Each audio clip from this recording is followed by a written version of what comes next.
Stream working. And we can say that, at least for tonight, that Saxon is watching the ship or something like that. Yeah.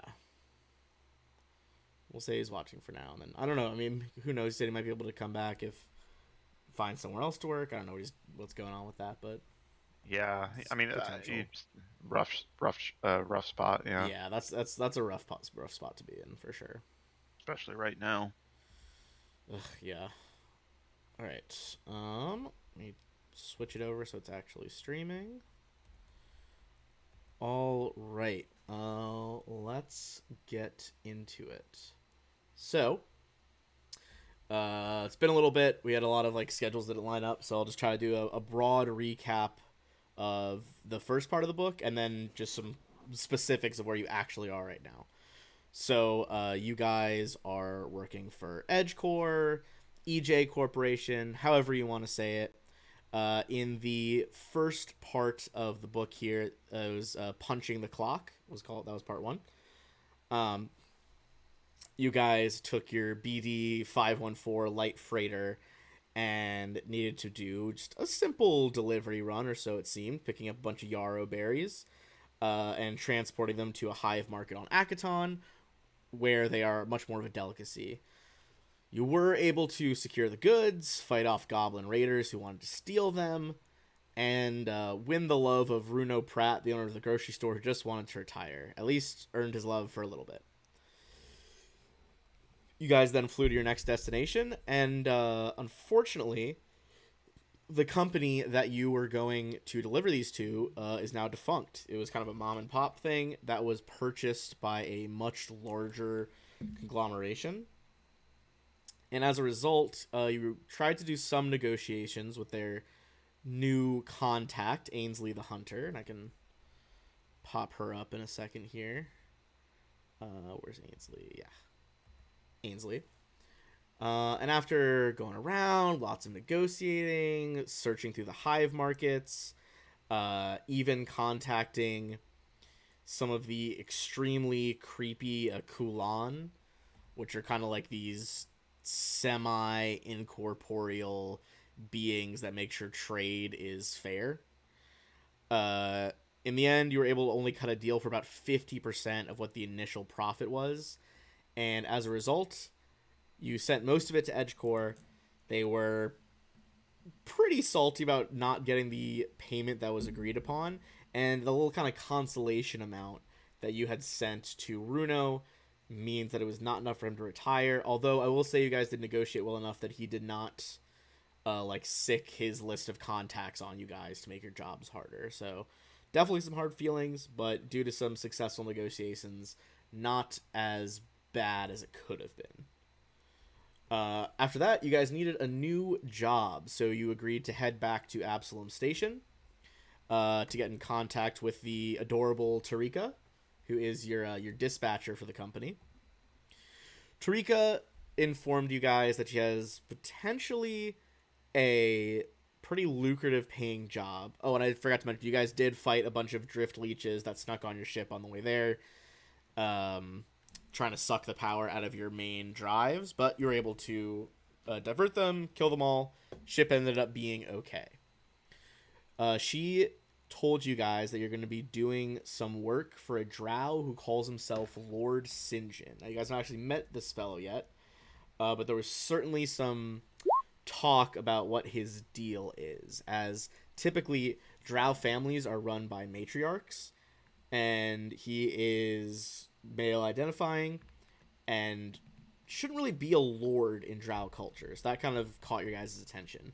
He wants you to basically run guns between Aposte to a planet in near space, so kind of just outside the Pact Worlds, but pretty damn close. You guys are running guns to the Gideon Authority, which is essentially a hobgoblin empire. It seems like the locals of a mining world they're currently in possession of are being a bit of a problem, and it seems like they're kind of using military force to crack down on that. That's a planet known as Voxa. I'll put that in chat as well. Um, you guys, I believe, did ask like, is this technically legal? Tarika did inform you guys that like, yeah, it is technically legal. Um, Apostate's economy is basically built on weapons trading. A lot of the Drow's houses are big into weapons trades. And as for Voxa, you guys asked a little about that. Basically, a mining planet. It's rich in Sikatite and other resources. It's a lot of humans, a lot of dwarfs, and a lot of Shirin miners. Pretty much was an independent mining world. The local mining guild ran it for most of its existence until recently, when the Hobgoblin Empire kind of stepped in and took over. You guys thought this job sounded a little, little suspect, but, well, as Tarika put it, this will at least get you all off the company's hit list. And then she kind of jokes, like, figuratively speaking. I mean, they haven't hired assassins to kill you yet, as far as I know. You worry that might be a little bit less than a metaphor. And then you guys were able to fly to Apostate, and actually was able to grab a handout for that real quick if you guys just want to look at the lore and stuff in Starfinder on Apostate. There's the planet itself. Nickname is the Messenger. If you scroll down a little bit, there's a pretty cool picture of some of the Drow cities here. There's not really an atmosphere. So as you guys left the ship after it was inspected by 2 Drow guards, the Drow enforcers, you were began being charged for air. Pretty much all resources are charged for while you're going here, although you did already pay for at least the first day of this. You were informed that you were going to meet Lord Sinjin's contact at a seedy dive bar known as Lamashtu's Lair. You guys know you're looking for his contact. This is Taus Jarzid. And I'll put that in the chat as well. I'm going to put on some of the music here, get some vibes going. And I'm just going to, last but not least, I'll read you kind of the blurb as you guys enter the bar, and then if you have any questions, we can resolve those. Muted conversation and the stench of spilled alcohol permeate this place, and the light is quite low. Travelers of all species, though mostly the local majority Drow, orcs, and some half-orcs, sit at tables of thoroughly stained aluminum, nursing their drinks and by and large keeping to themselves. Across the room, a pitted bar counter and black aluminum stools beckon those eager to drink their sorrows away. Behind the bar is a brusque-looking half-orc who eyes you all curiously as you enter Lamashtu's lair. Alright. With that in mind, any questions from last time? I don't think so, except for me. Excellent. Also, happy Star Wars Day. May the 4th be with all of us. May the 4th be with all of us. The 4th be with you. Alright. I'm gonna say last time we kind of left off literally right at that description. So let's kick it off with a good old-fashioned perception check. See what you're spotting around the bar here. Oh crap! I forgot to pull up my And Saxon, I'm gonna take off that for now. We're gonna say at least temporarily he is watching the ship. So we'll move him off. Also, Roland, you guys did rest in the drift, so you should be full healed right now. Because you didn't rest on the way to Absalom when the leeches came through, but you were able to rest on the way from Absalom to Apostate. Ben, I think we never finished getting my guy plugged into Roll20. Oh, shoot. I forgot we didn't do that. Yeah, so I got so distracted by the schedule changes. Oh, crap. Oh, I'm sorry, man. Sorry. That is my bad. My character, I should remember.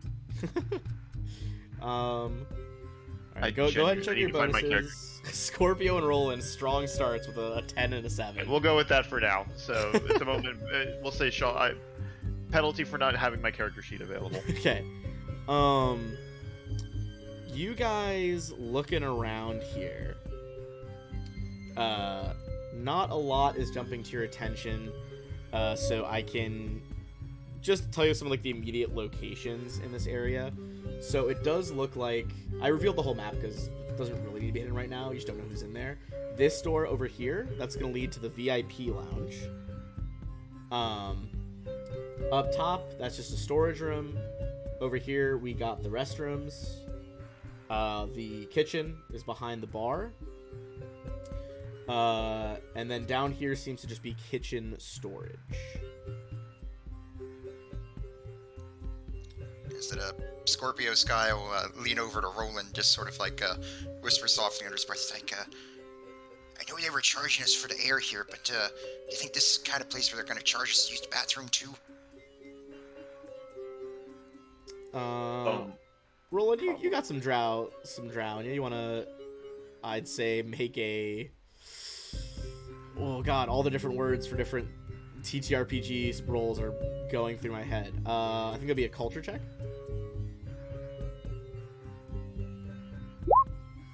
I would say, Roland, you think at least that has not been monetized yet on Apostate, although who knows how long that'll last.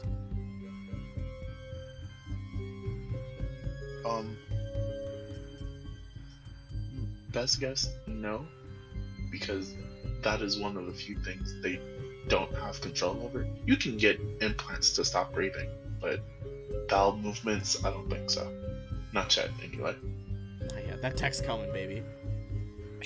Yeah, he lets out a sigh of relief. It's like, oh, good, because, I mean, we still have some credits from our, little bit we had from our last job, but, it's like we stay here too long, we're going to burn through them pretty quickly.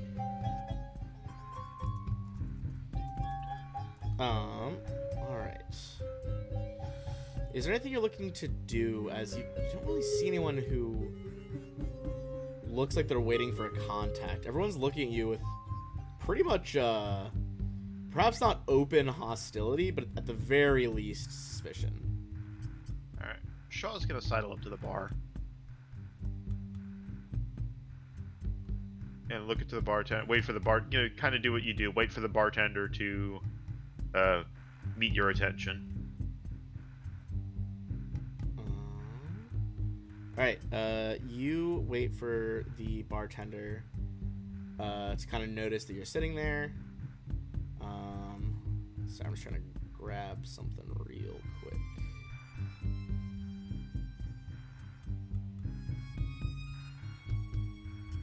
Where did I save this?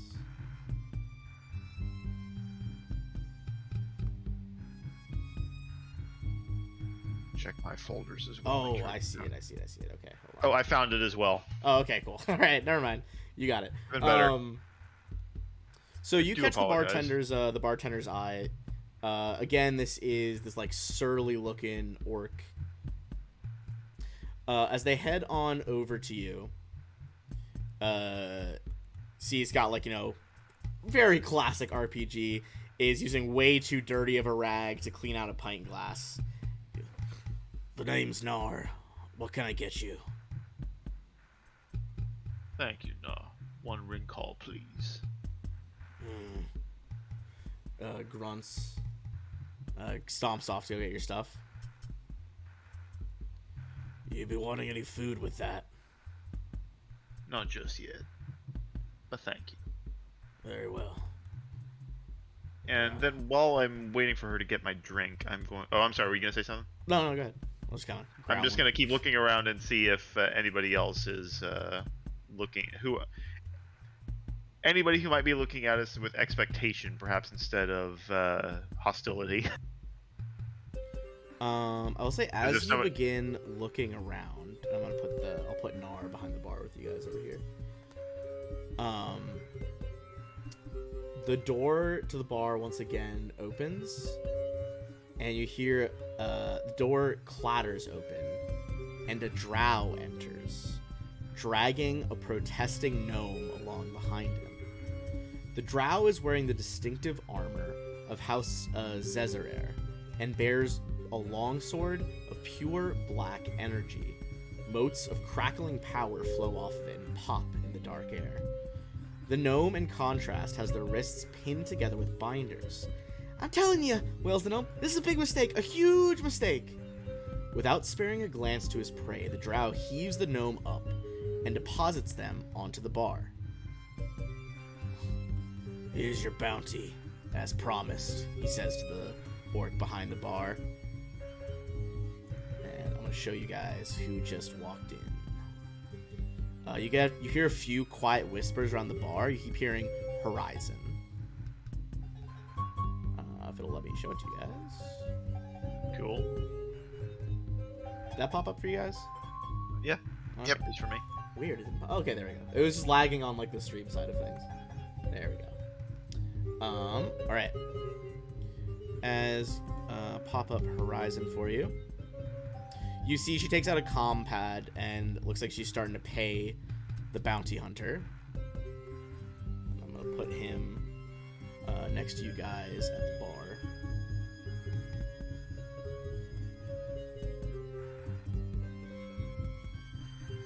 It takes the bartender a few rounds to pull up the file on this bounty. Next to the bounty hunter, you see, as he was nearest to him, Shaw. The gnome kind of turns and looks at you and he's like, "Look, I'm not whoever he's looking for." He says in a wheedling plea, I just lost my comm unit. Please, you look reasonable. Not to mention, well-armed. Care to give a gnome a hand?"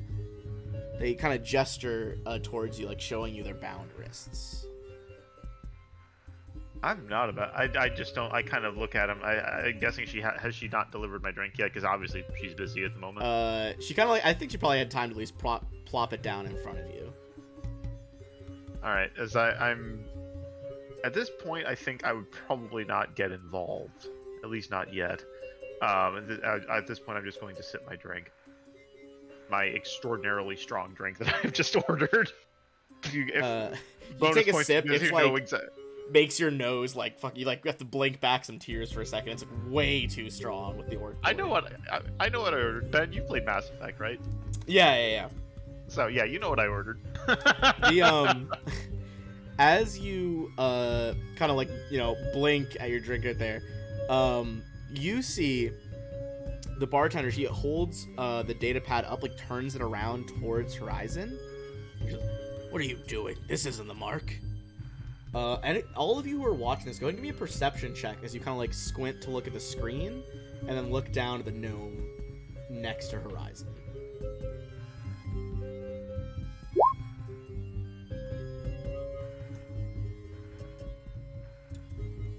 Do you have any bonus to that shot, or is it just the D20? According to my sheet, it's just I have no perception bonus at the moment. And Roland, you want to give it a roll?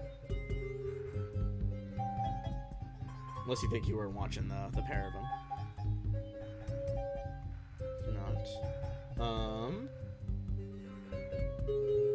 Okay. It's honestly a little hard to tell for sure. I would say Scorpio on an 11, you're at least not convinced that this is the same person. You think this merits further investigation to be sure. And at the moment you can see that like after Nar makes this statement, Horizon is kind of like falling into an argument as the bounty hunter is insisting on being paid while the bartender is stubbornly refusing. What do you guys do?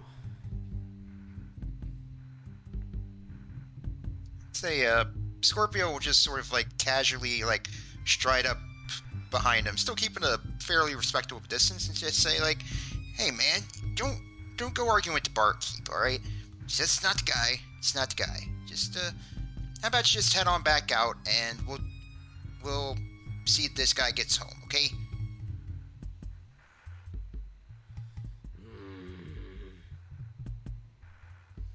You see, Horizon turns around to look at you. And like, "What do you know about it? I did my job and I intend to be paid." Well, look at the picture. It's clearly not the guy. Give me a diplomacy check. See if you can convince him to give it another look.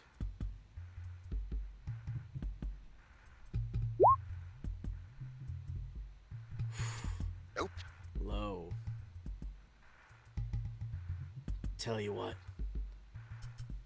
I'll let Cecil go. This one. If you pay the bounty yourself, then I'll get out of your hair. Right? How much we talking here? About 1,000 credits. And it's like at that, it's like his eyes just go wide. Yeah, I think I may have left my wallet in my other pants. Shaw just kind of leans back on the bar, leans over to the bar and takes another sip. Quietly sipping. Everyone give me one more perception check here. That's better. There we go. Okay. Scorpio, you see this person that he just called Cecil very quietly has been working their wrists and is actually taken the bonds off. They're just holding their wrists together, pretending. You kind of have a few seconds to react. Do you say anything, or do you just let it slide? I guess what I'll do is I'll keep talking to Horizon here and just say like, all right, look, maybe we can work something out. Tell you what, first round's on. Tell you what, I don't have enough to pay the bounty, but tell you what, first round's on me. Ooh, you're trying to distract him? Mm-hmm. I'd say give me a bluff. Go ahead and give me a bluff at a +2 here. Your little bonus on that. Can Shaw kind of like? Oh, never mind. I'll say you can roll to assist. It'll get him a +2. Well, I forgot that. Well, okay. Oh, that's right. If you clear a 10, you'll get him a +2, I believe. Alright, so Yeah, with the don't worry plus you about it. gave me, Don't worry that'll about put me up to 15. Okay. I can do that. 15's All right, a so DC changer, oh, potentially. for bluff. Yeah, go ahead and just roll bluff. It'll be looking to clear 10 or higher. Yeah, and I think what I would probably just do at this point is I would just like half feign like kind of a loud cough for my drink at this point. I would say since you already went ahead and like got that drink, I think you'll get a +2 as well. That's I think a pretty easy way to enhance your bluff there while you're drinking it. Oh, never mind. Ooh, up to 9. All right. Oh no! It would have been +0. I added the +2. Oh, it was already with a +2. Oh my god, yeah, that's not enough to assist. Yeah, not enough. So yeah, he does not care. All right. Horizon is absolutely gonna notice this. This person stands up, throwing the cuffs, and begins to make a break for it. You guys don't necessarily have to do anything on your turns, but I'm gonna go ahead and clear the order, and we're gonna roll into initiative.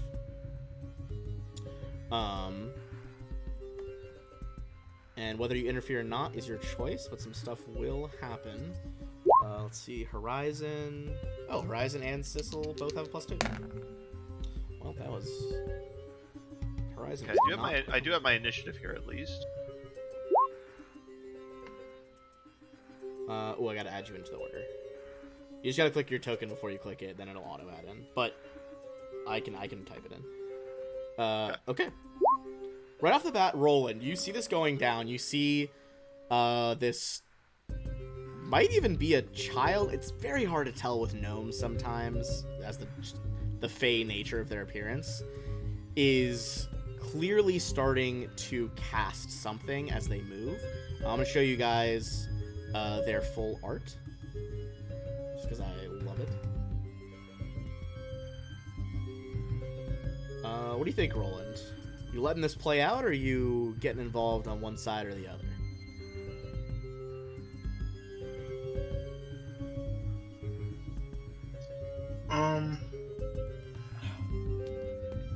Roland has. Granted, we all walked in together, but he has not made a move to show that he is with the other two. Yeah, I don't think anyone really suspects that you're hanging out with a crew. So he's gonna walk up, not directly behind, but like a little gap behind Horizon, and just like lean onto the bar, but cast fatigue on Horizon. Or attempt to cast fatigue. Big moves. Okay. I will say, are you trying to do it stealthily? Yeah. I'll say, give me a stealth check, and then I'll roll his save here. All right. See if you can perceive that. Definitely beat his perception. And then your DC is 13. Yeah. Is this an enchantment spell? What is fatigue? It's necromancy. Oh shit! So he doesn't get his bonus against this.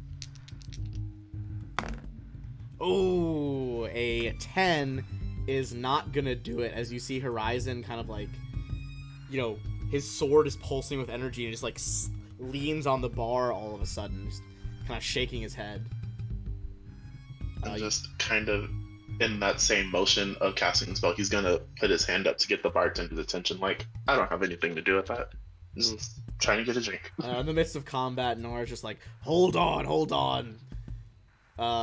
Shaw, what are you doing? The gnome is now directly even with you.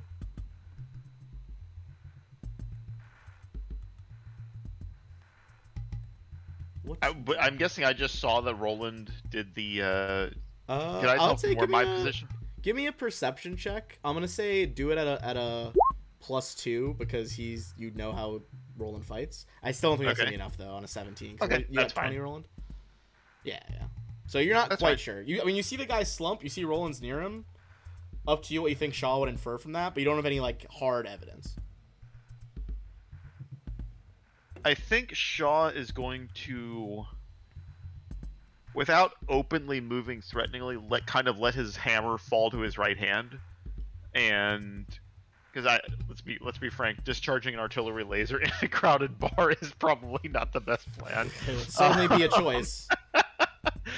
I think he's gonna let his hammer fall to his hand, and I'm gonna ready an attack action in case this guy.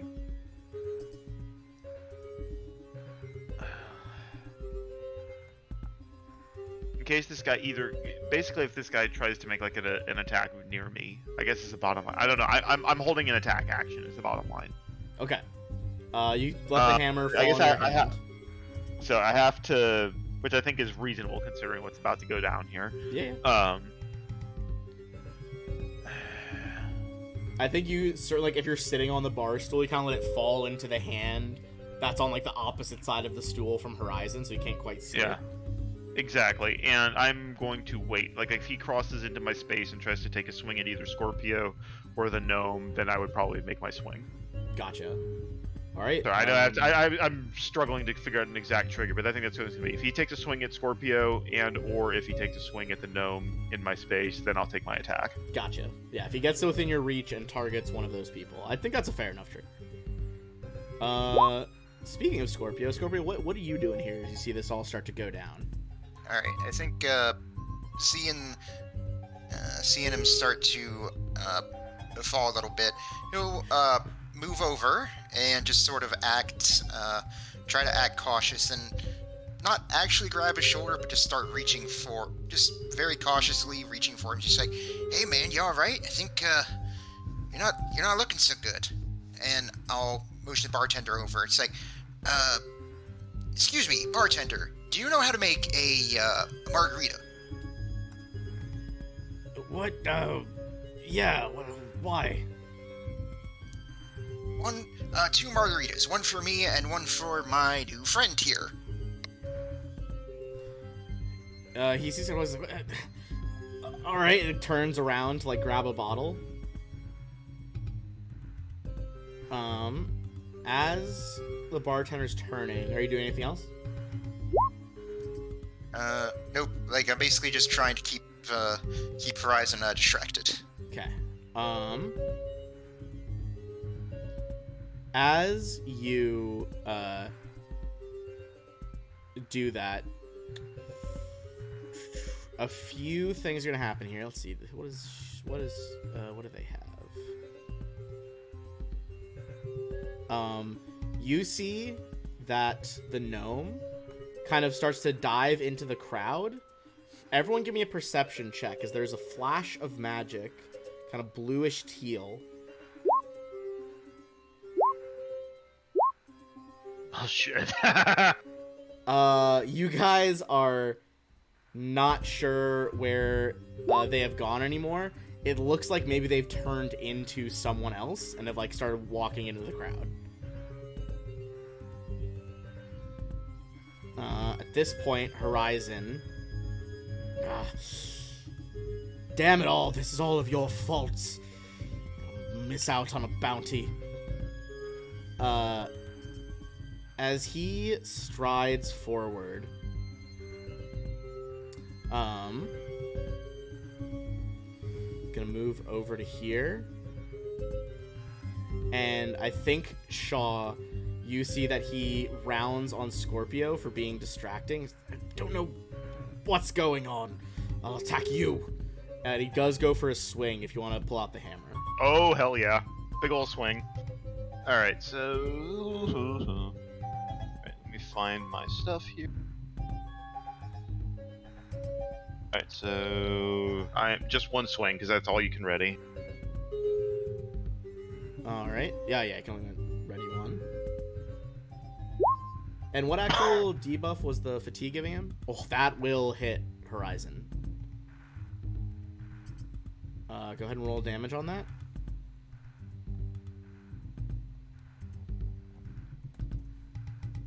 We'll see. Ooh. Oh, unfortunate. Even as he swings his weird, like, mote of darkness sword, looking back at you just in, like, utter confusion of what you've done here. Alright, but he is going to swing on you, Scorpio. This is with his Solar Blade. I would probably just say at that point, perhaps you should reconsider your course of action. I'll reconsider it when I've made up for my payment. That is going to be 17 to hit Scorpio with a EAC. Yep, that'll hit. Alright, that's going to be, let's see, where's his... Okay. That's going to be 7 slashing and 1 energy damage. It's like the weird, almost feels like a bit of a gravitational pull as the blade cuts you. He's beginning to like pant heavily as combat has really ensued. Roland.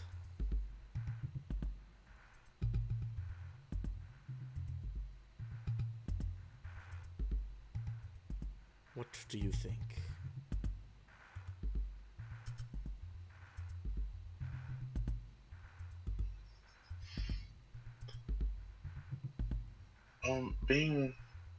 Being agile on this planet, he's trying not to stick out too much.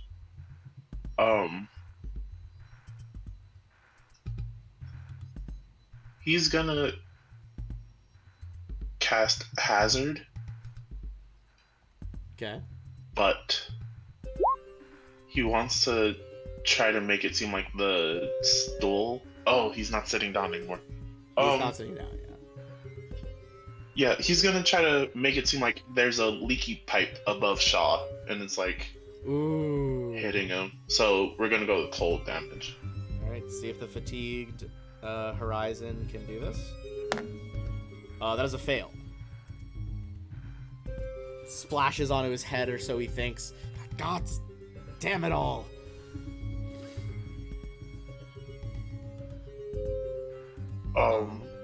Yeah. Yeah, that's it, but he's still doing like the bartender, still down here whenever you have a moment. The bartender's like holding the bottle of liquor in one hand, yeah, just like, all of you, stop wrecking up the place, stop! And he's actually gonna move down, so. Alright, you kind of leap up from the bar stool, backpedaling down the length of the stained bar surface. Shaw, that is back to you. I'm going to try and grapple him because I don't think committing a homicide here in the middle of a bar is a great idea. Hell yeah, go for a grapple. Alright, so I've been furiously flipping through rules, so I have to roll... Basically it's gonna be like a athletics check. You're looking to beat his KAC, it's either +4 or +8.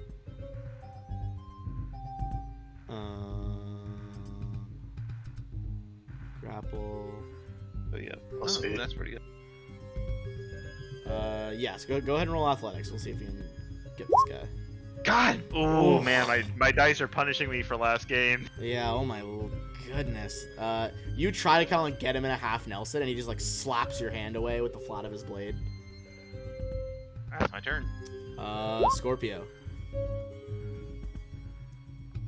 Alright. Is bartender still working on the margarita? They're pretty much just kind of like holding a bottle of alcohol in one hand and like yelling at you guys to like stop fucking fighting in the bar. Alright. I would say, let's see here. Scorpio will go ahead and, let's say, take quick action. He'll reach at his side, pull out knife, and attempt to strike at Horizon with it. All right. Pull the weapon. Go for the strike. Oh my goodness. Dice are not helping us today. Yeah, for real. Presumably, Sissel is either somewhere in the bar or has just fucking bounced on out of here. But it means it's gonna go over to Horizon.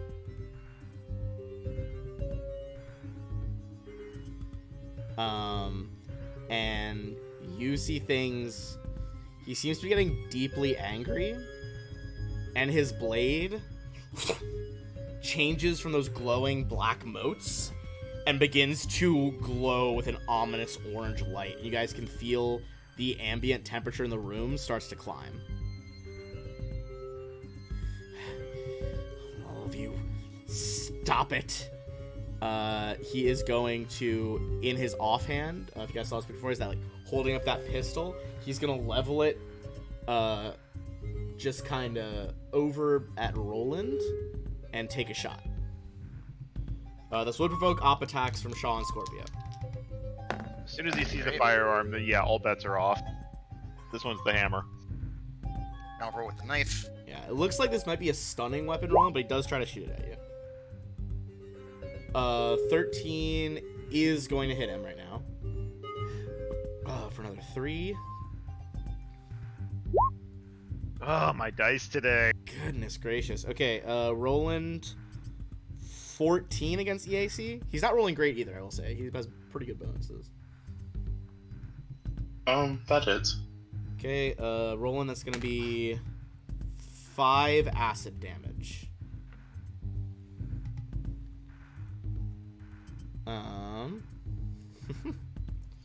Also, walk in the chat says, I don't know, I feel like murder's the perfect solution. Roland, Roland. he's gonna kind of play it up and just like, whoa, I don't even know you. Why are you shooting me?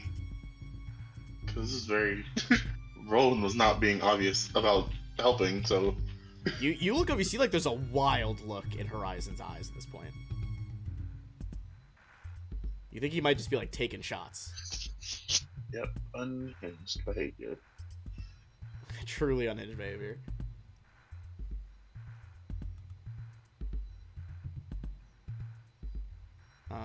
What do you? What's the response to this unhinged action? Well, what he wants to do, he can't do because that'll affect the other two. So I have to rethink. Okay, fair enough.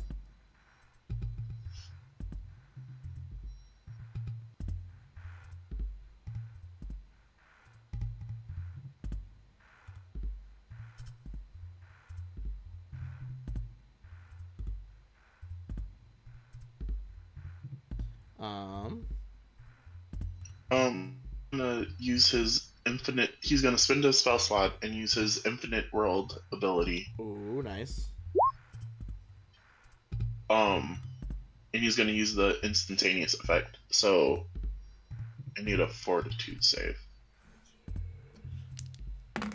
I'm gonna go ahead and assume that an 11 does not do it. No. So he is dazzled for a round. You kind of open a brief window into perhaps a different future on Aposte where Lamashtu's lair is not a seedy dive bar and it's a club. And just like a couple like club lights catch this dude in the eyes.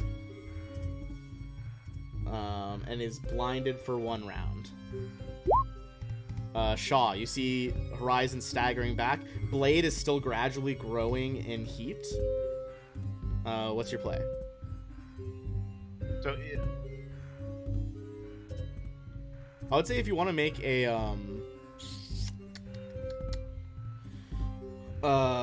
this would be a mysticism check. So like, what the fuck is up with his sword? oh, good grief. Yeah, not exactly your guys', not Roland's specialty or anything. I don't have that trained at all. I have no idea. I believe you can make mysticism untrained. Okay, so just Oh, it does. 1d20 plus what, my wisdom? Yes.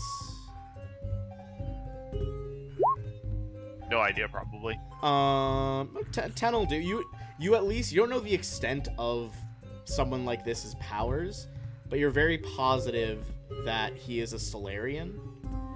And you're pretty sure he has basically changed his stance, where instead of like channeling the void and black holes, he's begun to channel sunlight, which potentially could start having some fiery consequences the longer it goes. Alright. Again, because I am not yet fully willing to commit a homicide yet, especially since he's only done one, like, his weapon. I am still gonna go, I'm gonna move to a flanking position. Oh, hell yeah. Gives you a plus And 2. then, yep, and then try to grapple him again so I can try and talk some sense into him. I'm trying not to completely brain somebody right here in front of, in the middle of a bar. Hell yeah. Again, with the athletics, is it athletics or is it an attack roll? I mean, I could be wrong. Let me see. Oh, it's a grapple combat maneuver, so it would be an attack roll. So whatever you use. Oh, combat maneuver. Whatever you use melee attack with. Oh, good It should be grief. the same roll as your hammer, essentially. It's just that you're trying to get a higher AC. Oh, okay. Actually, that's worse. I would prefer my athletics. Oh well. There we go. Oh, you grab him up, just like full Nelson, holding his arm still. He's like trying to wave the fire sword around. He's dazed. As that's happening, you guys hear a new voice as you hear like the door slides open to the VIP section, and you hear, "Oi, all of you lot. Whatever you's problem is with each other, leave it be." You guys look around, and you see that the bartender like immediately shuts up, like she is respecting this dude's authority. And you see a drow, a lot more, perhaps not casual is not the right word, but a lot of the drow here are very prim and proper. He's got like these earrings going on, a much more of like a riotous t-shirt, not wearing black, has bright jewelry. And he points at Scorpio, Shaw, and Roland, and he's just like, "You all, you're the crew? You all are flying the BD 514, landing on the platform?" Yes, that's us. We've actually been looking for you, but we kind of got sidetracked. You know, to sort of point the point of the knife at Horizon. He nods once. He's, "Hey, Horizon, yous get out of here. Yous three, in with me." You see Horizon kind of like looks back, like eye right on the verge of like twitching with anger, but he lets the sun sword dissipate. And very like abruptly turns back to Nar the bartender. He's like, "Send me another image of the bounty. I'll return with the bright one in a mere moment." And he stomps out of the bar. "Hey, the name's Tao's Jazid. Let's get to talking." Alright. Shaw will start moving over and muttering slightly to Scorpio. Well, we just made new enemy today. Well, I should know better than to argue with a bartender. And then he'll Shaw chuckles a bit at that. he'll holster his knife, turn around, say like, "So, can I still get that margarita?" Yeah, you can take him in the VIP with you." And she like hands you the drinks. Thanks. Shaw grabs his glowing green drink and goes with him. Alright, you guys head on in. You guys do get some XP here for surviving all of that, because the Horizon can be pretty fucking deadly if he gets to peak fire mode. No one really actively helped Cecil very much. So you're not gonna get the full XP for helping her, or helping them, excuse me. So let's... although that might still level you guys up. I can't remember exactly what we got. 360. Not quite, I don't think, but we're close. Because we were at 800 last I checked. But that'll get us to 1160 out of 1300. That's not bad. That's pretty close, yeah. You say that, Roland, and Narcon like looks up at the ceiling, kind of confused. As she also saw that drip happen, but just like she just doesn't seem to be able to find it anywhere. Okay. You guys head in. You see, once again, Taos Jarzid, the man you've been waiting for. He's just kind of lounging, one leg crossed over the other on this like black leather couch. And he's like, "Please, avail yourselves of some of the refreshments in here. Better than the swill the chef's serving out there. There's no corn dogs or anything low class. Only the best for my guests." And Scorpio just sort of mumbles under his breath, like, "What's wrong with corn dogs?" You see, he kind of like taps like a little button on the side of the couch, and part of the wall by this like little mini bar section slides back, and there's a lot of like just very high-end appetizers on like a chilled tray. Much obliged. Yeah, Scorpio will look over and then he'll ask, "Do you have any buffalo wings? I could kill for some of those." Yeah, those will be more in the class of what the chef out there would provide. If you want, I can send her a message. She'll send some in to us. Oh, thank you. I'd appreciate that. You know, it's kind of weird. Like, I see them offered all the time, but I've never seen a buffalo. They must be really small. Kind of like looks at you, questioning for a second. It's like, yeah, they must be. Shaw will take what is James is laughing. Shaw probably doesn't know any better, and we'll take what he gets. Jarzid's kind of like looking over, like, what the fuck is this dude on about? I'll take what actually, what is there? I don't know. I think it's like very fancy, like canapes and like weird, like deconstructed appetizers and like a cracker that was like realistically the assembled version probably tastes better. It's just like this looks fancier. If there's something with some meat, being the giant lizard man, I'll probably take something that looks like it has the most protein. Yeah, you take some stuff with some meat. Roland immediately chiming in with Scorpio to be like, yeah, that doesn't make sense. Jarzid kind of brushes, I don't know, you think probably an unimagined tiny speck of dust off his immaculate clothes. Listen, yous all are the ones hired to work with Lord St. John? Yes, That's that correct. would be yes. Good. Listen, the boss told me you all are to... I can have them loaded up on your ship at the docks if you tell me which berth it's at. But you're going to be transporting... It looks at this data pad. It's going to be 50 tons of weapons from Apostate to the planet Voxa in near space. Understood.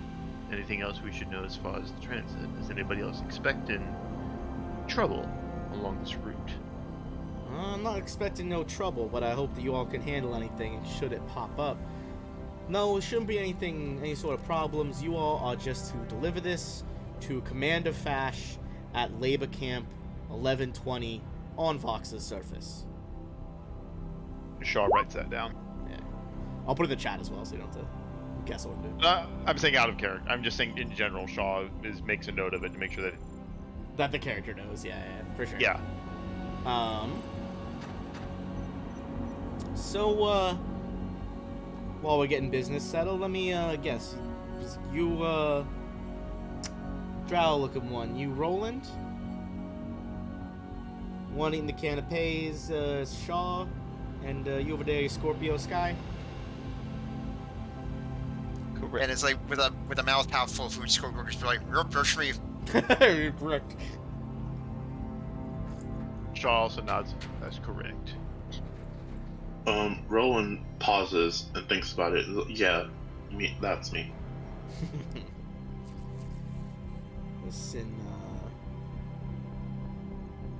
look, if you're willing to take the job, Gideon authorities paying the big bills here, just go ahead and sign on the data pad and I'll have the armaments delivered to your ship.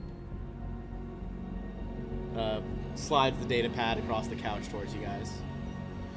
Now, I did want to ask, is the people we're supposed to be making this delivery to, are they going to actually be there, because last job we kind of had some issues with that. As far as I know, Gideon Authority's gonna be there. Look, they are, there's a reason they want these weapons. They're in it for the long haul on Voxa. I think they're using some of the materials there to build warships. Shaw's eyes kind of raise a little bit. That, but really now.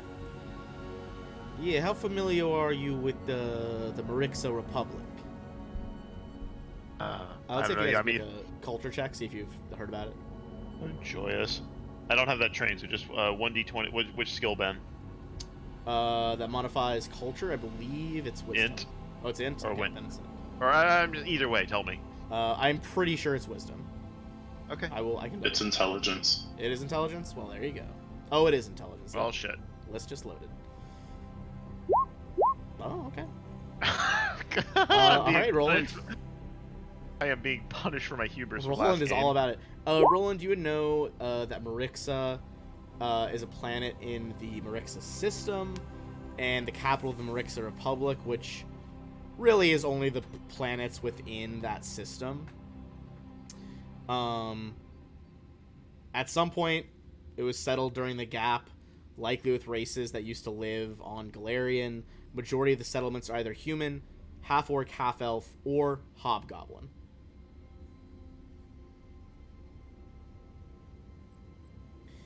Yeah, making warships, well, I think they're going after any world unfortunate to have once had a hobgoblin population, as I don't know how much you know about the Gideon Authority, but they think anything that had hobgoblins needs to still have hobgoblins and will be under their purview. But those warships they're building, they gotta be filled with soldiers, soldiers need guns, and Lord St. John is gonna supply those guns. Oh, with your help, of course, assuming you sign. Very well. I look over towards the others and see if they're okay with that. Scorpio finishes his food. He's just like, yep, it all sounds good to me. Alright, assuming you guys sign the contract there. So, while you all are finishing your drinks and whatnot, any questions for me? I don't always get exciting visitors from farther at Absalom Station, so, what's the 411?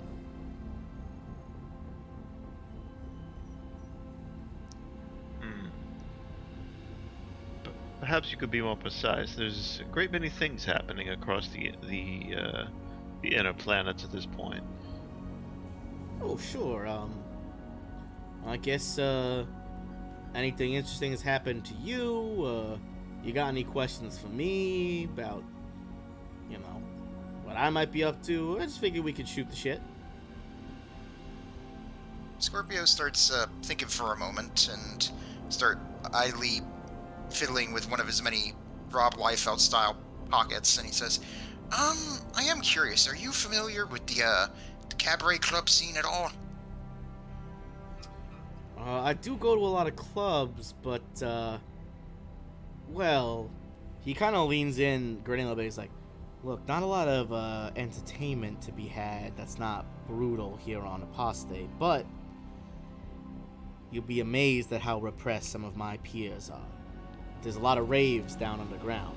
That's mainly the clubs that I go to.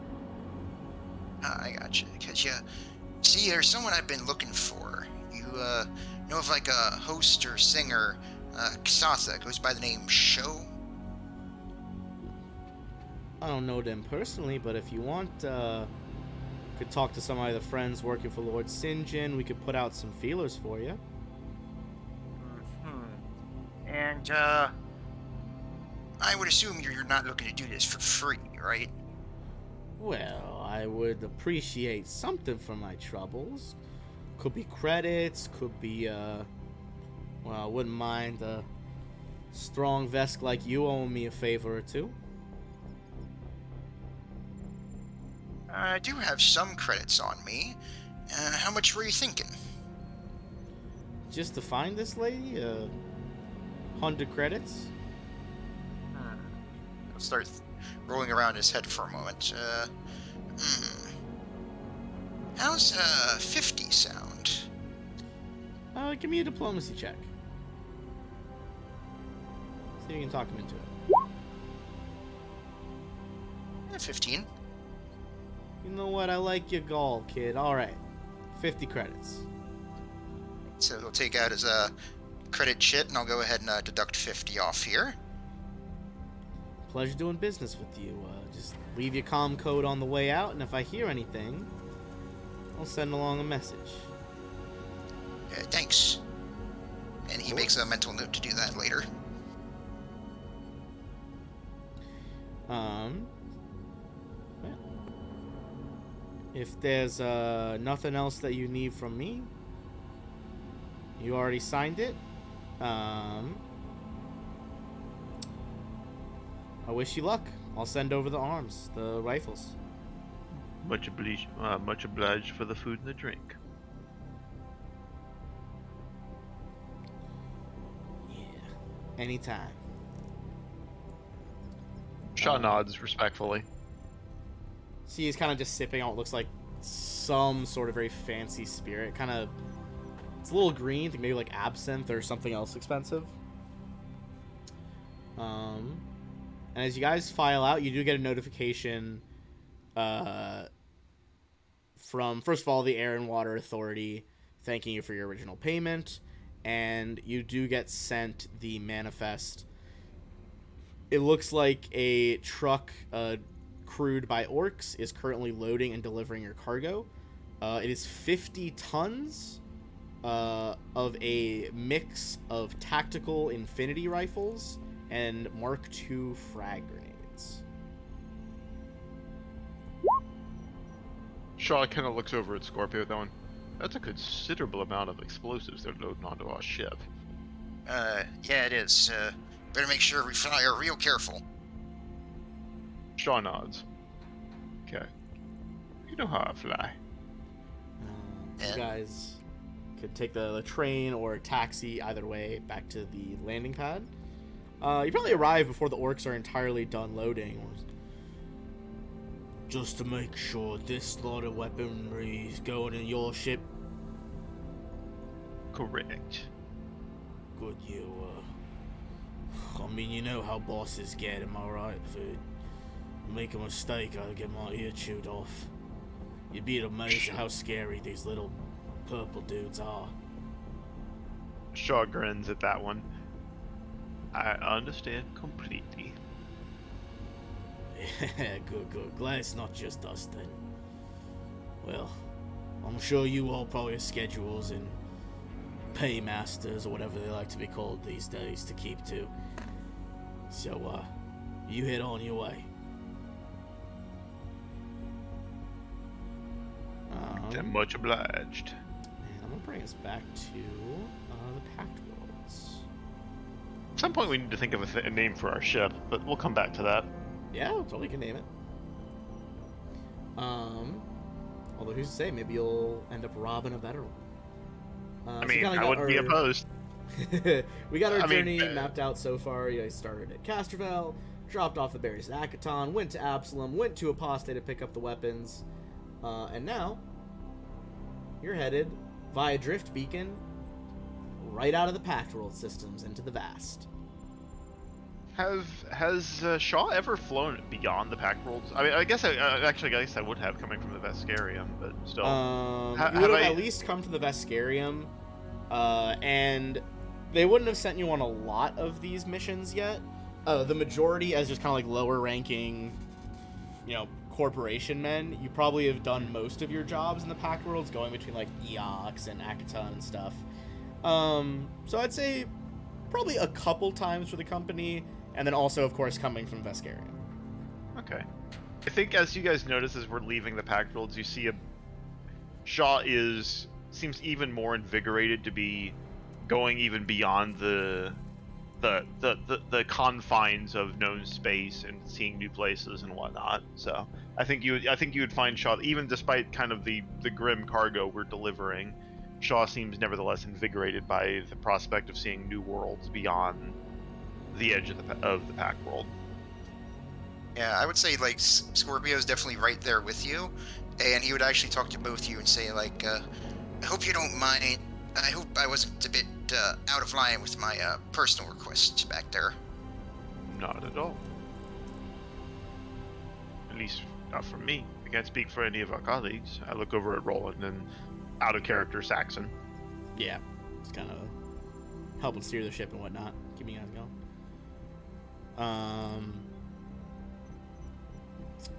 I guess I'll do Saxon for a second, just out of curiosity. I mean, like, he would ask, like, what was the personal stuff you were asking out while I was on the ship? It's like, I've been hanging out with orcs all day. Give me the tea. Well, see, I was asking, exchange some credits with our contact there, and so we could find someone I've been looking for. You guys asking after who he's looking for? I think Shaw probably wouldn't pry. I think he's gonna listen, but probably not. I feel like Saxon at least would, if he was here, be into at least hearing something about it. Yeah. Given how he responded to Ainsley, I think he's a people person. Fair. I was just like, sorry, I forgot about that. Yeah. I've also had a few Shout out to drinks, Ainsley. Ben, so I do apologize. Yeah, you get. I think he would at least ask you, Scorpio, like, who are you asking after?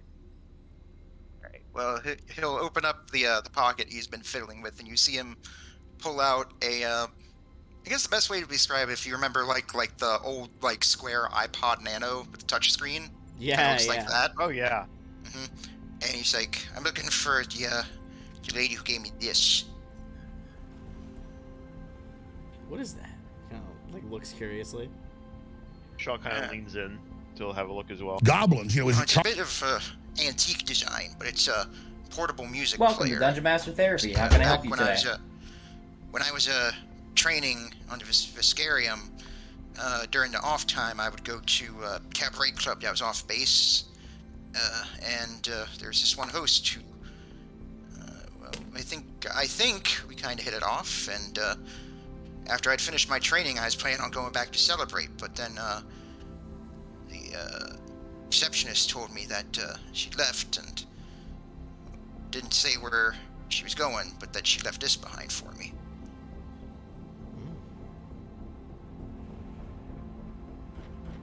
Makes sense you'd ask after.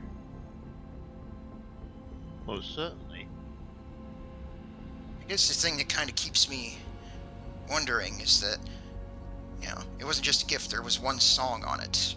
And you see him just sort of scroll through, and there's a bunch of other songs up there, but he scrolls up to the top and hits it, and you hear, strumming my pain with his fingers, singing my life with his words, killing me softly with his song.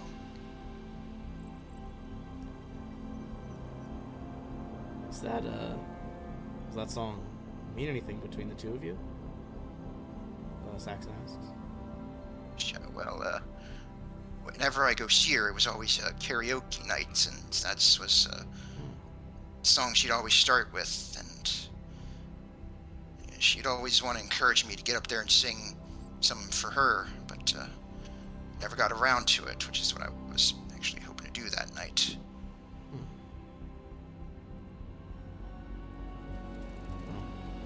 Well, I'll at least keep your ears open.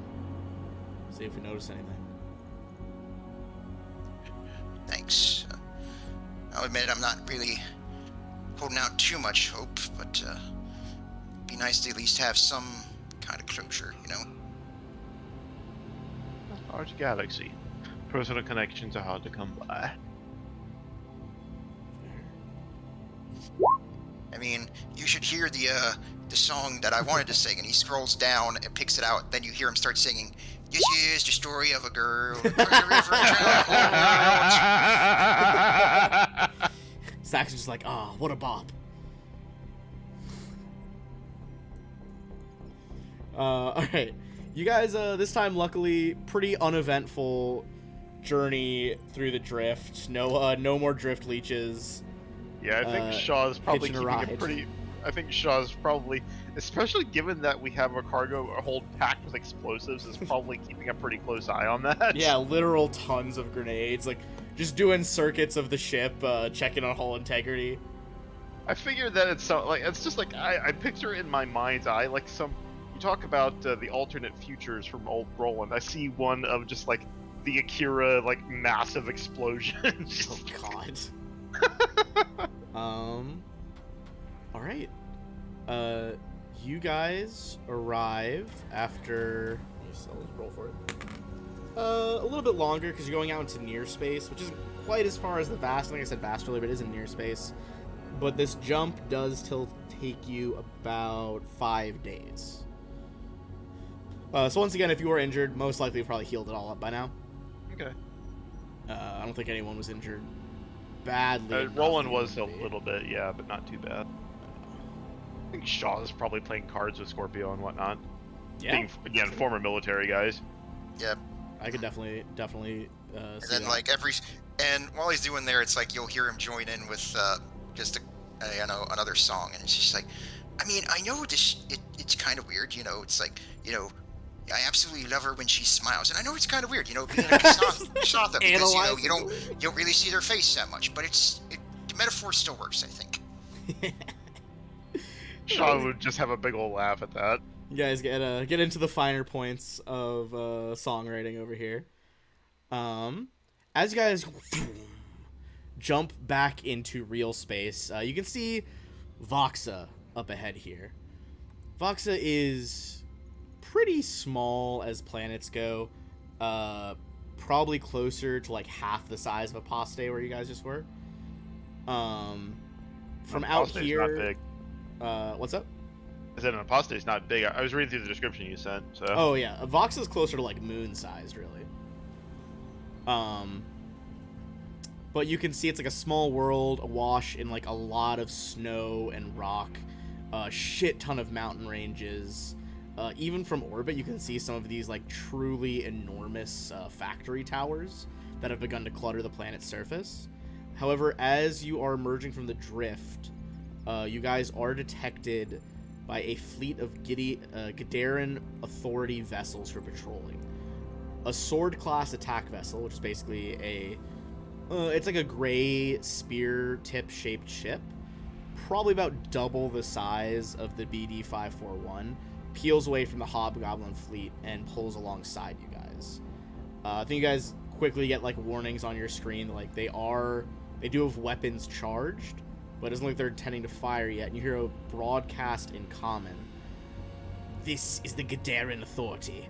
Attack vessel Falchion. Identify yourself and your mission. This is Shaw Zerak of the. What's the number of our ship again? BD-514.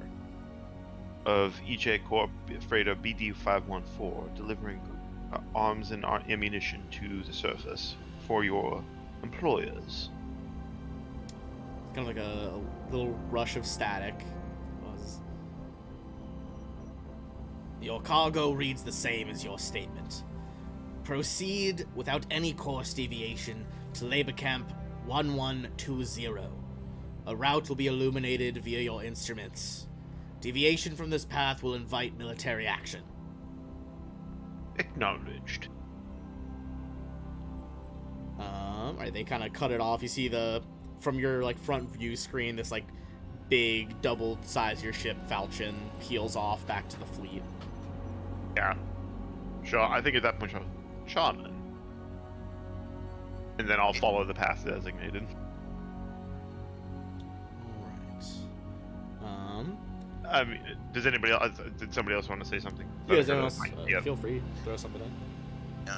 Scorpio would have just whispered over to you. It's like, man, I thought Joe Sargent's back home were rough. Oof. Shaw grins at that. Oh yeah, not an ounce of fun coming from this Hobgoblin's message. And Shaw just references, some folks have no joy for their work. You guys begin descending through the cloud layer towards your destination, and pretty quickly signs of war and conflict become readily apparent. You can see blast craters, wrecked vehicles, pockmarked fractured highways, the like shattered stumps of smokestacks from now shut down factories. And even you can see evidence of, like, the tracks of what must be hobgoblin war machines. Like, very clearly these are the tracks of military land vehicles, not civilian, crisscrossing the countryside. Up ahead, you guys see Labor Camp 1120 come into sight. Pretty large rectangular compound nestled against the foot of the mountain. Surrounded by high walls, spiral razor wire. One enormous gate provides access. There are multiple guard towers with multiple gun emplacements. A flat landing area has been cleared for you guys. There's a couple other parked orbital craft, but not many, as you are guided in by a hobgoblin kind of waving some of those red glow sticks. Shaw gently sets it down, but again, looking back at Scorpio and Roland, it's like, boy, again, these folks have no sense of humor. Even back home is a bit more forgiving than this. Just give a nod. As you guys touch down, settling onto the landing struts of your ship, and head out down the ramp, you are approached by a small squad of 4 hobgoblin troopers. One of them, you see kind of the logo of the Gideron Authority on her lapels, seems to be the one in charge. She introduces herself to you all as Quartermaster Sib. And I'll put that in over here. Sib is rather curt and brusque in her demeanor, and as this hobgoblin officer strides forward, waving her data pad with the squad of troopers at her back. And what are you all doing here? Camp is not cleared for civilian access. Scorpio will stand at attention and give a salute and say, "Ma'am, we're delivery from Edge Corp. You can expect the cargo. You will see that she is all here and accounted for." What cargo are you bringing?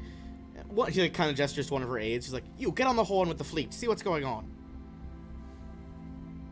I think at that point I would look to.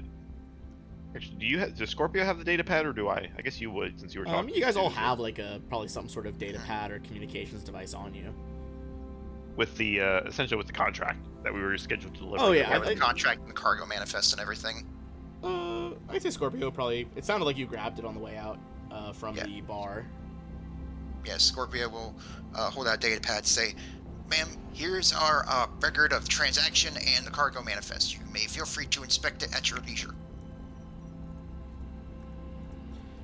You see she takes it from you, and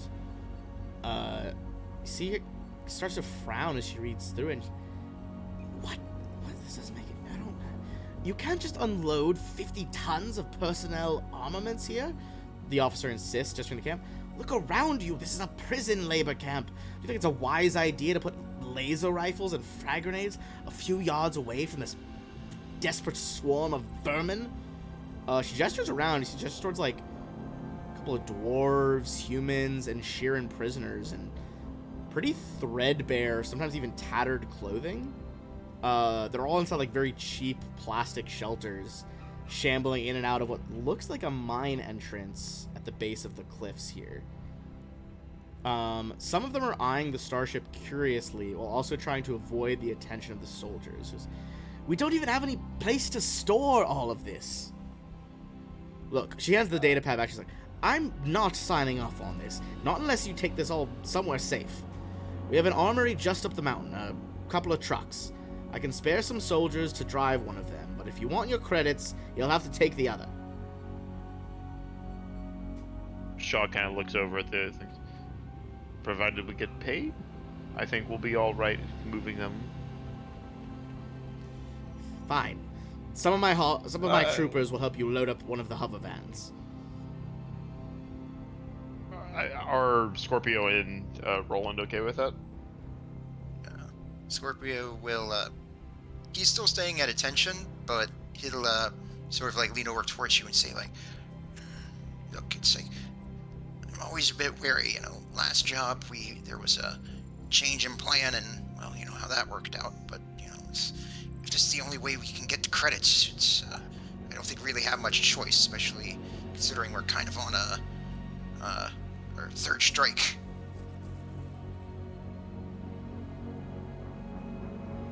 I concur. Roland?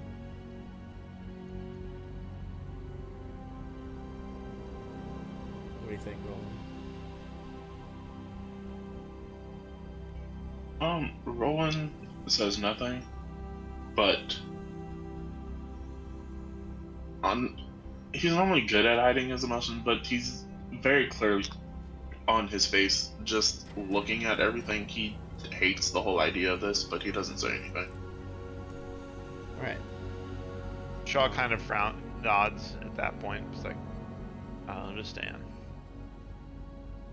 So just back over. We're going to use one of the previous maps as a loading zone for the hover trucks. If you guys want to just drop yourselves somewhere around here.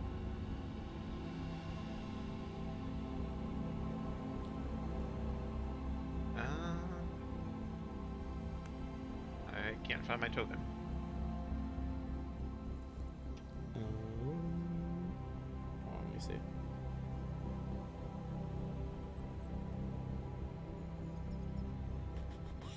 There you go. Okay. So you guys begin to load up this hover truck quickly as you can, while again being careful. There are grenades stored in a lot of these crates. As you're loading up here, first of all, everyone give me a perception check as you look around the camp.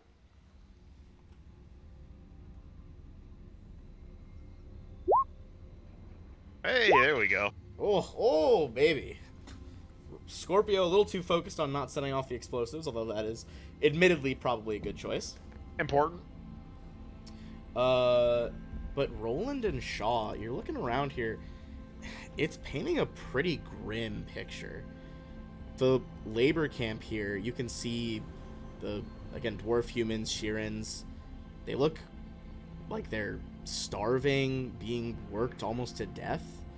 You see evidence on some of them. They probably have been whipped with tack lashes, which are like metal whips. And overall, just pretty terrible conditions. Even if they are like occupying this planet, they are not treating the miners well in any way. You can see like one of them goes up to a guard and is just like, it's a dwarf. He's like, please, if we could just have some tape to fix up the plastic tents.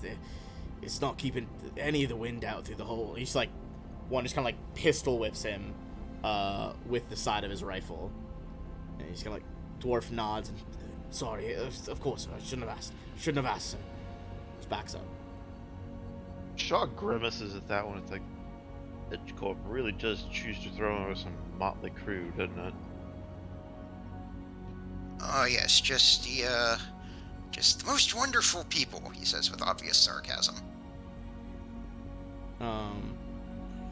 Shaw very obviously grimaces at that one. He's not. Again, I think he's much like Roland. I don't think he's happy at all about the situation here. As you are doing this, you are kind of just like looking around, and you see nearby a Shirin is just like, I don't want to. The hobhounds are so hard to feed. He's like, I don't care about it, prisoner. You know the rules. You all feed the hounds. Get the scraps in there. You look over and see a Shirin up top here is kind of walking toward a pen with some animals in it, holding, looks like just a bucket filled with raw meat. You can see inside the pen there are two of these creatures. Give me one sec to pull them up.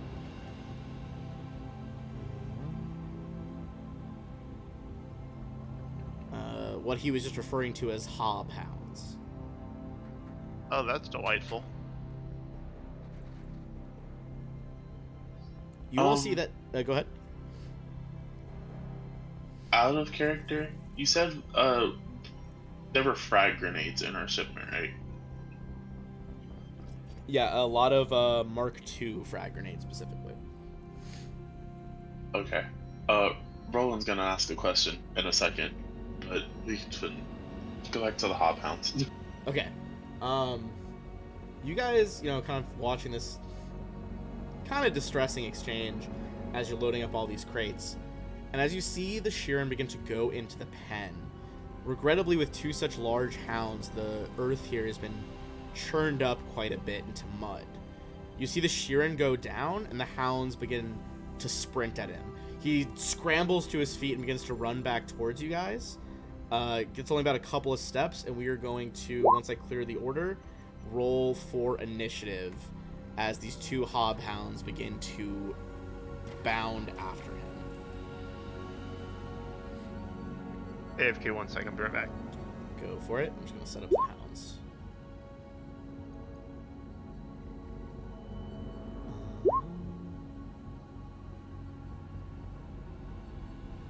So many low rolls today. Goodness gracious. Alright, two hobhounds. This is like a unique monster they added for this book, so I just gotta double check its initiative real quick. Okay.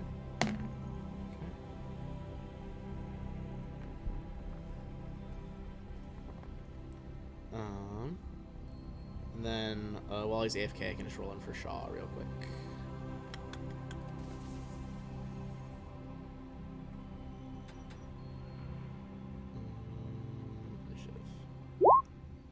Ooh. Just make it in time to beat out the hounds. Is it different on my screen? Oh, there we go. My screen was lagging for a hot second. Alright, I'm gonna change up the music, and hopefully when it is changed, Shaw will drop back in magically.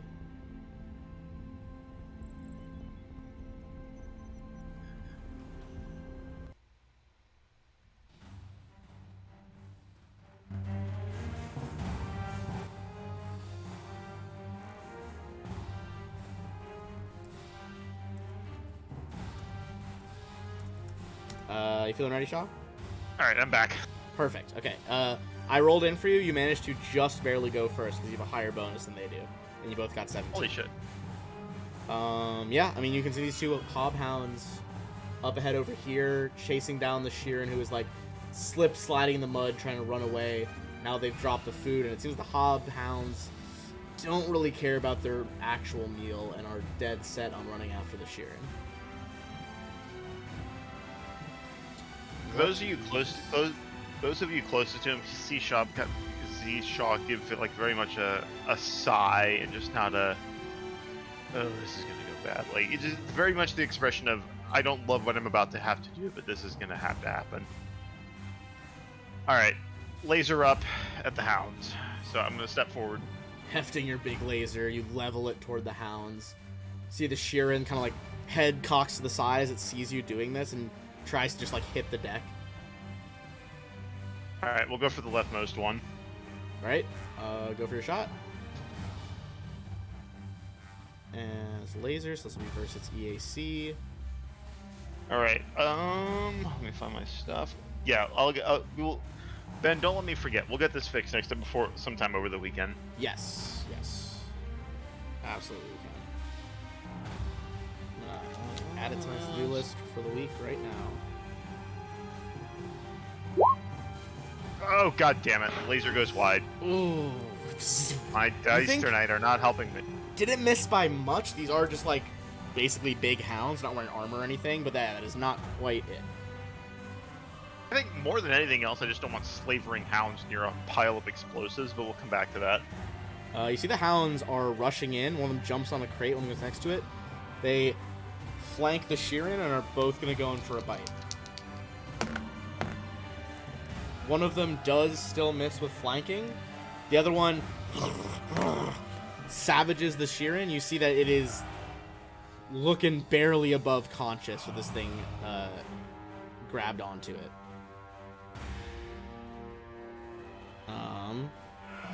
Alright, with the Hobhound sinking its teeth into that Sheeran, let's toss it over to Roland.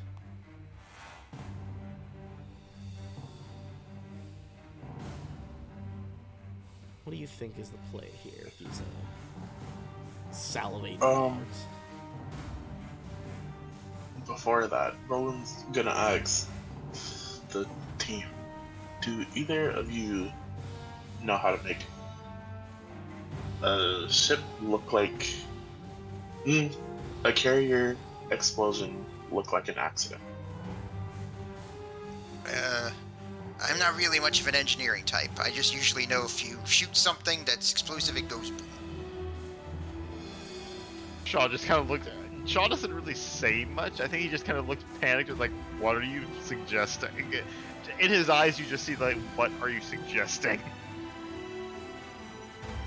You see, you see Roland start to subtly slip out of like a back pocket, in not a backpack, a pouch, a Mark 1 frag grenade. Oh, out of character. Oh God.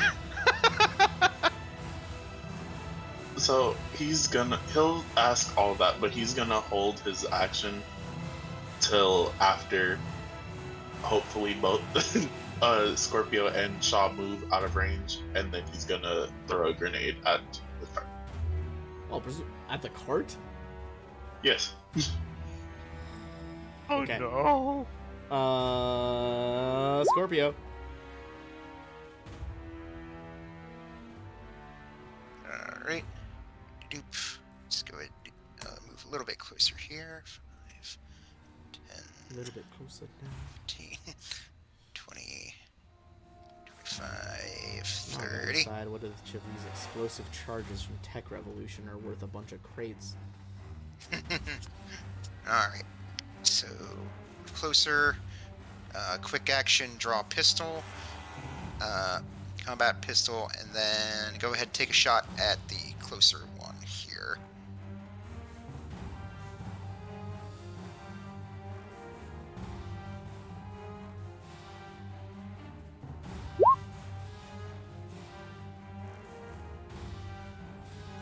God, 11 is again so close, but not quite. Tell you right now, it's 12 with the pair of you're looking for. Ben, I sent you a message. Oh, hold on, let me see.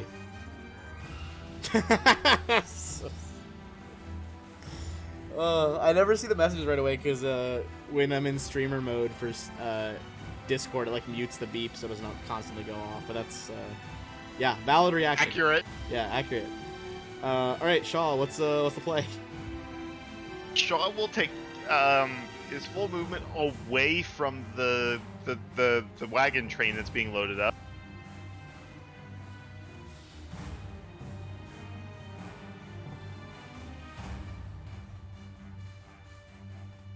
And then he's going to again take a shot at one of the hounds. All right, go for it. I believe in you. You just need that 12. Oh my god. My what is with my dice? You- Guard Ben, you're in the this channel. is not supposed What to are be you a doing? difficult encounter. Oh man. Feeling the like loud crack of bullets and sizzling of laser beams, one of them is going to bound over to Scorpio. The other is going to take its action to use its worry ability. Not like it's worried, it's like you're worrying at a chew toy, and just starts vigorously shaking the Sheeran back and forth. God. As it tosses the Sheeran to the side, it doesn't look like they're dead, but they are very unconscious as it just like tosses him against a wall and he bounces off. And then he will do a movement. Alright, Roland. I will say, for what it's worth, apart from the hover truck, these are also some of the crates you guys brought with you. If that affects your decision at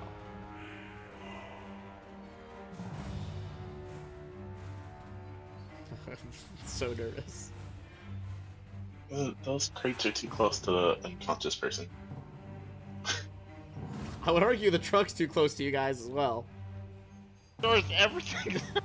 Even if we I have assume odds. like only every 5th crate is grenades, and not laser rifles. That's a lot of crates of grenades.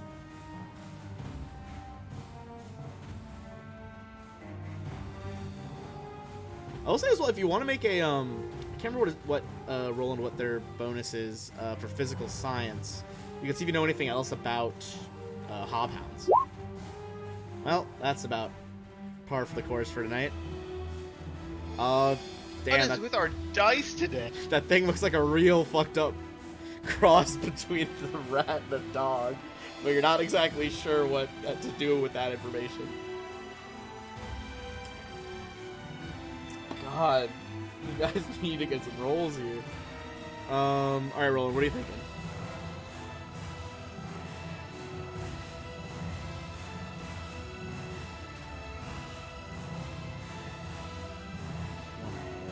Throw grenades. You want to throw some spells at them. You want to try to check on the unconscious Sheeran.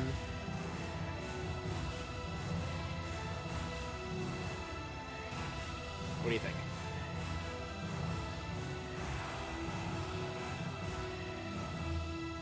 Roland?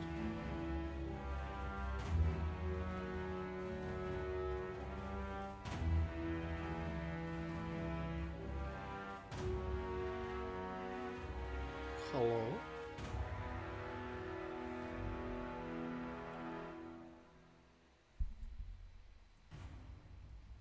I'm not sure you're not talking, we're just muted.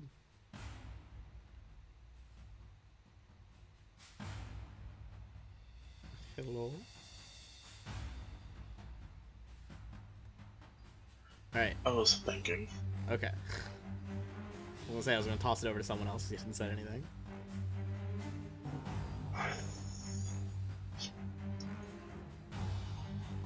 He's gonna shoot at the one in front of Shaw with his hail pistol.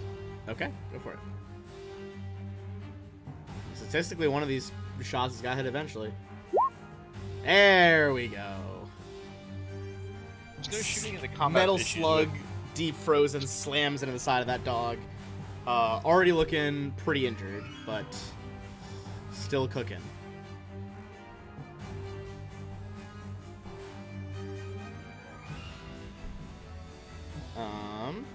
Alright. In that case, tossing it over to Scorpio. Alright.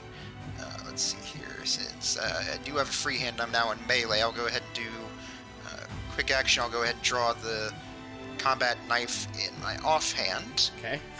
And I'll attempt to slash at the hound right in front of me here. Go for it. Excuse me, hiccups. It's allowed. Oh my god.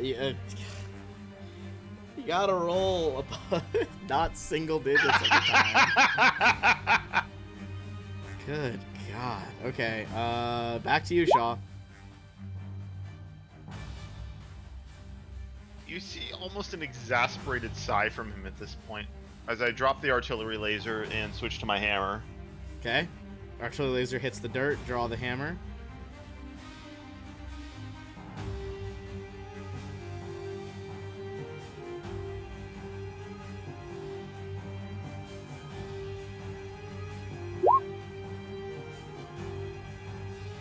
That misses, doesn't it? By one, yes. Oh my lord! Okay. On the same round as the hobgoblins, or the hobhounds, excuse me. It's not official art for them, but I'm just going to use a helmeted soldier. Some of the Gideron Authority soldiers are running up with rifles. And they're going to take some pot shots. Please tell me not of that. Alright. It's going to be 2 hits.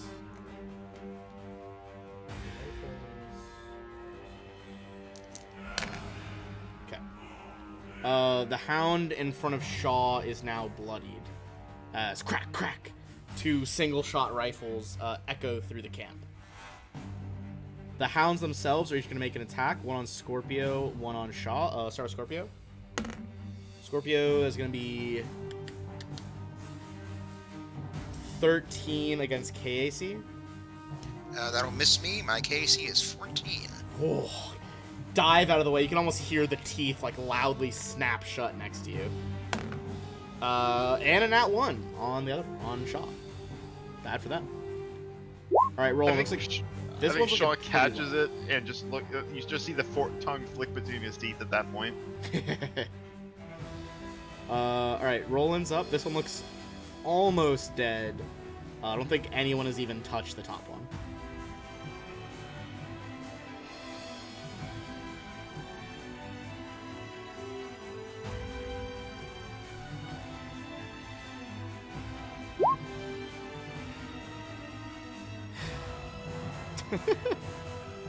The 11, well, again, one away as crack, crack.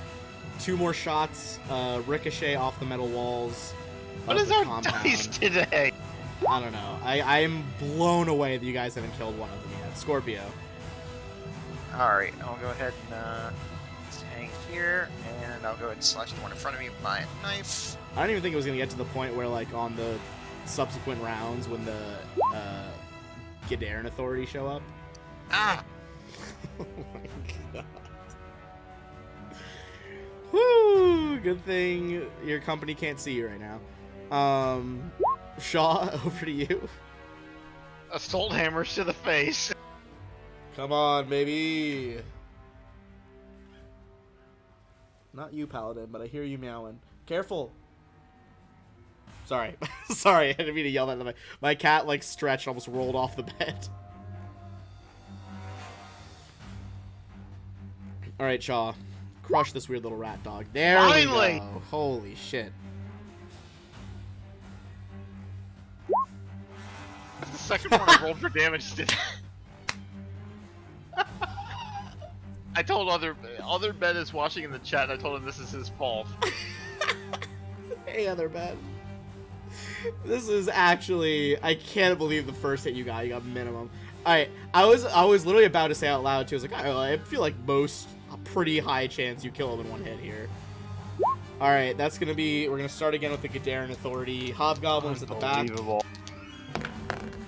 The true MVPs of this fight. Look at 2 hits. Okay. They just fully delete the first dog.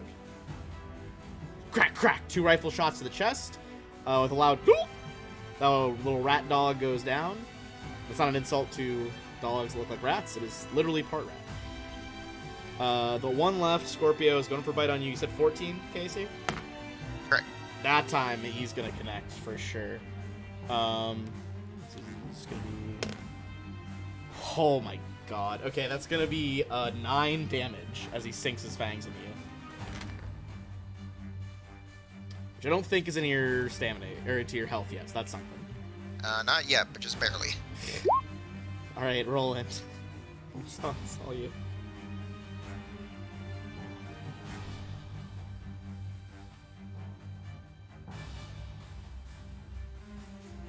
You can do it. Shoot this dog.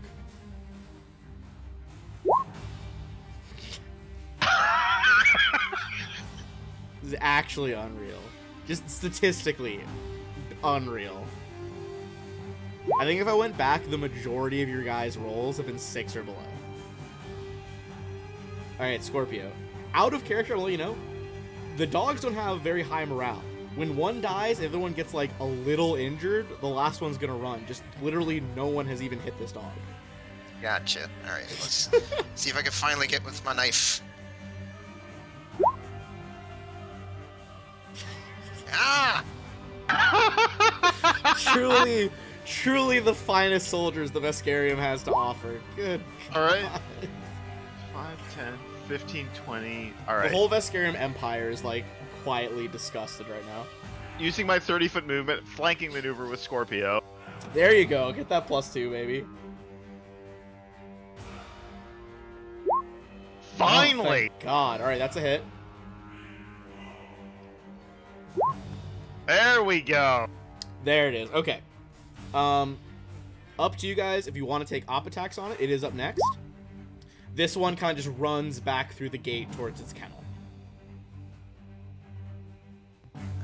Yeah, I'll go ahead and Well, actually, it's like a dog. Yeah, it's like I seen it running off. I'll let it go, but you I'll can. let it go, I'll let it go as well. At Okay. that point, I'm gonna. these drop things our- belong to our employers. I don't want to kill more stuff than I have to. Yeah. Insane, dude. I can't. Oh my god. It's actually- The good news What is. was that? The good news is these guys together are definitely gonna be XP to level. Give me 1 sec. Because they're actually worth a lot, even though I thought you would deal with them rather quickly. So, except until we decide that statistics decide to like just fuck us. Here's the good news, though. Since I'm not exactly sure when we're getting a fourth, I am being fair because these are hard encounters, dividing by 3 for XP instead of dividing by 4. So you guys get 400 XP each, which is level 2. 100%. Holy moly. What the fuck just happened there? Alright. The Gideron authority troopers barely acknowledge you. In fact, they stroll by you and walk up to the Sheeran. And you hear one of them's like, Zobin, kind of like mother, blah, blah, blah. Voice like echoing out of the helmet filter. Zobin, get up. What's going on? Ugh.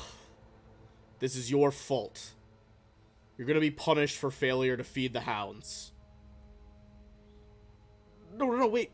Please, you don't need to do that. Get up. You see one of them like starts dragging him to his feet. They begin to just frog march this man away. Do you guys do anything?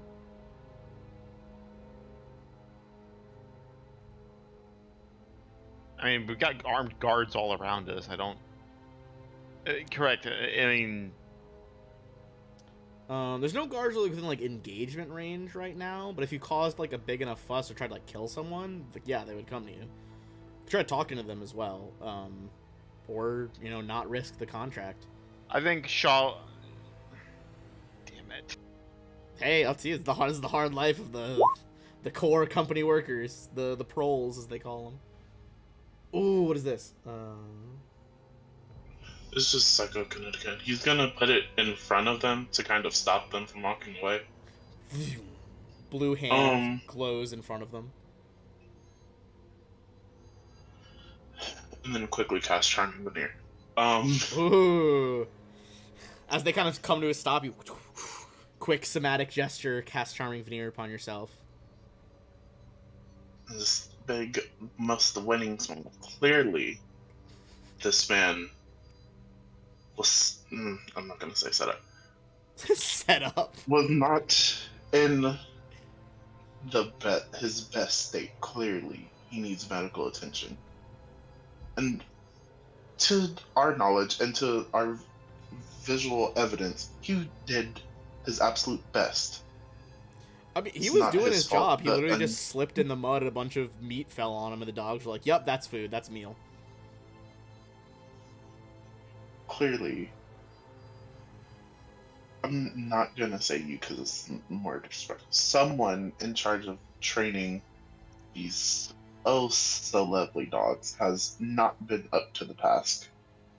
Clearly, it's not his fault, and he just needs medical attention. Ooh, I'd say give me a diplomacy check. With that Charming Veneer bonus.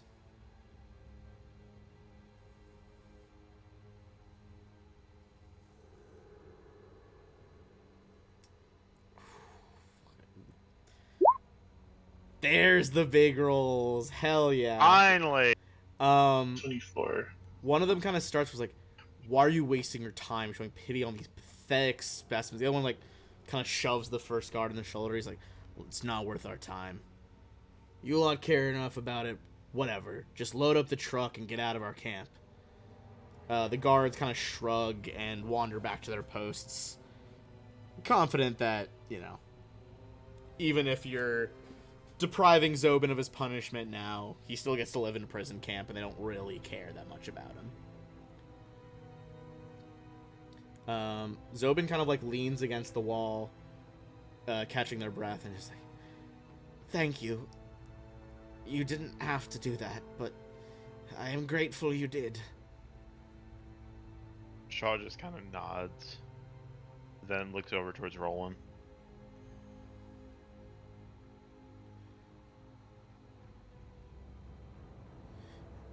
Alright. Well, would you like some assistance in loading your cart? Much obliged. It's the least I could do, and I think since it benefits these... He's definitely searching for, like, a much meaner word. He's like, these fellows on our planet, I'm sure they won't care. So you guys get back to work, and you start loading. As you do so, you're nearing the end of loading the hover truck, and another one of the camp hobgoblin guards strolls up to you guys. You see he glances, one has his helmet off, he glances between specifically Shaw and Scorpio Sky. And in Vesk, rather than in Goblin, he says, word is you all are transporting guns and grenades, says in a casual tone. Careful, it'd be a shame if some of those ended up in the hands of the Resistance. Shaw kind of very quickly looks over towards Scorpio. It's like he'll look back over at you, and then he'll speak in Vesk. It's like, yeah, he'll speak to you, Shaw, and say like, what do you gather? You think that's a threat or an offer? I'd say I think Shaw at that point would... Oh, go ahead. I'd say, if you want to give me, I'd say either a perception or a sense motive check, as you're thinking about, like, was that an offer or what? It's all the same to me.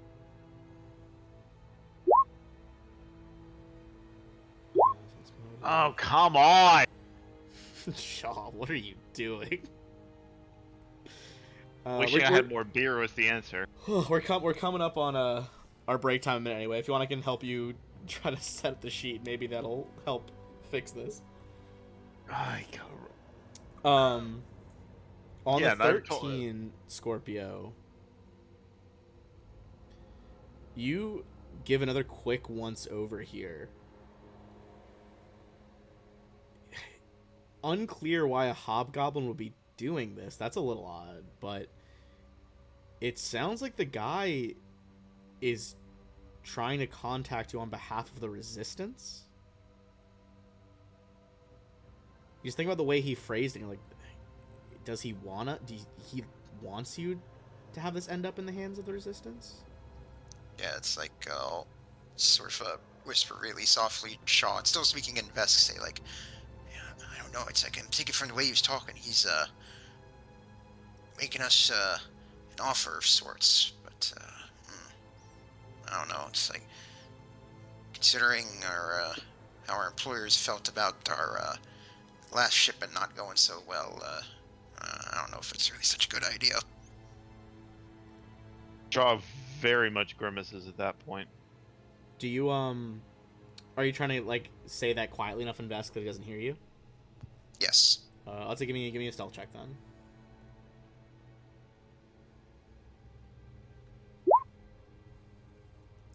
Oh no! What is going on today? This is actually crazy. You look up and he's just like dead-eyed staring at you, like he absolutely heard every word you just said. But even upon hearing, he tilts his head to the side and he kind of steps forward and matches your tone and like volume level, still in Vesk, and he says, You all can see what's going on here. Vox is a peaceful world. It's miners and their families. The authorities come on some trumped up excuse and they're not going to stop until we're all enslaved or dead. Look, we want to fight back, but hunting rifles, survival knives, shit we used out here on the frontier, It's no match for hover trucks and military.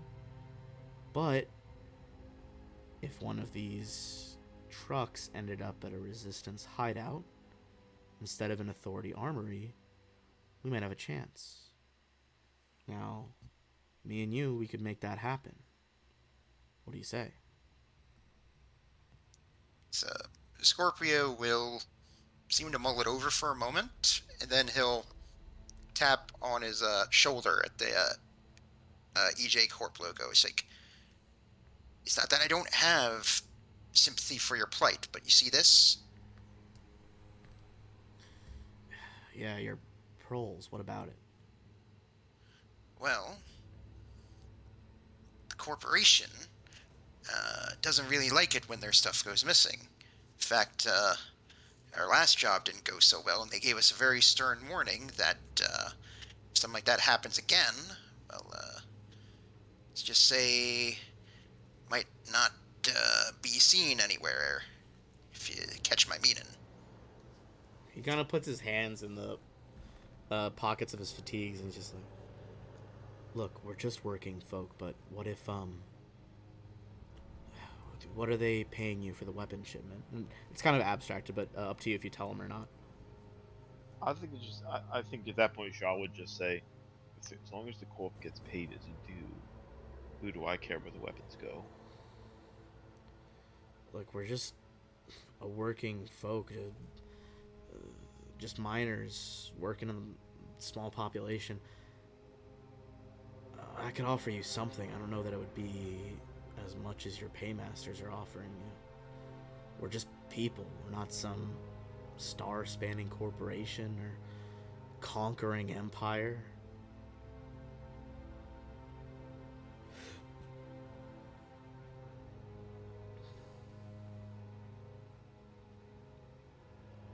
He kind of looks at you guys hopefully, but awaits your response. Well, if you guys are up for it, I mean, I wouldn't mind a little bit of detour. I mean, if the company still gets paid, what do they care, right? Problem is, will the company likes its bottom line. I personally would prefer the resistance get it, but can't do much of anything if we're dead. I would say if you want to tell him like the price you guys are getting given by the Gideron Authority, he can tell you like what perhaps percentage of that he could pay. I look over at Scorpio and I'm just like, subconsciously like, do I tell him? Scorpio will. He's just rubbing his chin, but then he'll give you a nod, saying like, "Yeah, go ahead." And I'll make a very, kind of as subtle as I can invest. Let on what we're being told, or what we're being paid. You see, he is trying to keep a cool. Whoever this guy is, trying to keep a cool face. Face blanches a little bit when you say that. And he's like, you kind of hear him suck his teeth. He's like, I think if the resistance pooled our resources, we could pay 65% of that. And you see a very pained expression overtake Shaw. And I'll just say frankly to him, we paid 80% what we were supposed to pay on the last one, and we were still put on notice that if this happened again, we would be killed for our trouble. You see, And you see it's a very obvious on Shaw's face. He does not like being in this position. Yeah, for sure. Roland, were you gonna add something as well? I think near the end of this offer, he sees Roland. He's slipping into common a little bit. So if you wanted to add something, Roland, feel free. He's just gonna, like, he's kind of still been loading up the truck, but out of character, he understood the whole thing because he speaks Vesk, but he didn't say anything. Okay, fair enough. Didn't realize But it's best. they That's they my don't know bad. that. He didn't know that. No, I've just never brought it up. That's So he so purposely funny. didn't share that. It's so he knows great. best. Like in the how much time have you guys spent the drift together now in the campaign? Like multiple weeks. Roland's just listening to you guys talk in Vesk. That's actually Yeah, he's incredible. purposefully never brought that up. But he's gonna say, come on, you guys, you have a long trip to go, and it's like we don't want to be caught in the dark because you never know who might be laying in wait. You never know who might ambush us or whatnot or what have you. We should go. And at that point, Shaw's face snaps like almost like owl type, completely over at Roland at that point. And you see his heart just sinks. You can see it on his face. He kind of looks at you guys like, all right, so we don't have a deal then? Look, I'm not going to blow your cover or tell them anything that you were talking with me. They wouldn't like that. But I don't know that it'll matter. If somehow you need me, well, I don't look like this. The name's Vogue Mine Brewer. I don't know why I copy and pasted in all caps, but do with that what you will. It's not me to do that. He's like, I'm a dwarf, shaved head on the side, brown beard. Shaw just nods. And again, the pain is obvious on his face. He doesn't love this. He kind of, you see Vogue like looks around, sees that no one's looking, and just kind of like slaps you on the shoulder, like leaves his hand on your shoulder for a second. He's like, look, the miners here, I get what your life must be like as a prole. I know it sucks. And I at least appreciate you hearing me out. Shaw doesn't say anything, but if you know what you're looking, if he speaks Vesk, he knows enough that he can tell that Shaw is fuming. Mm-hmm. Kind of gives one last glance to you guys and starts to walk away. Just goes back out into the camp as if he's a regular guard.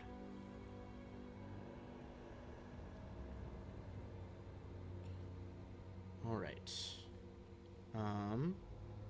With that in mind, I'd say let's take a quick pause, like 5 or 10 minutes here. Use bathroom, whatever you guys need to do. Will we reset roll 20 so that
I will bring Because I this am a back to Yahtzee live. completely forgot what I was doing.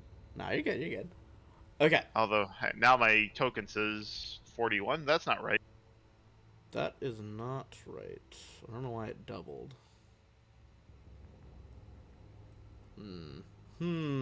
Suspicious.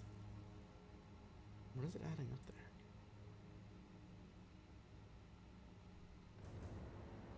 I should be getting 7 per level.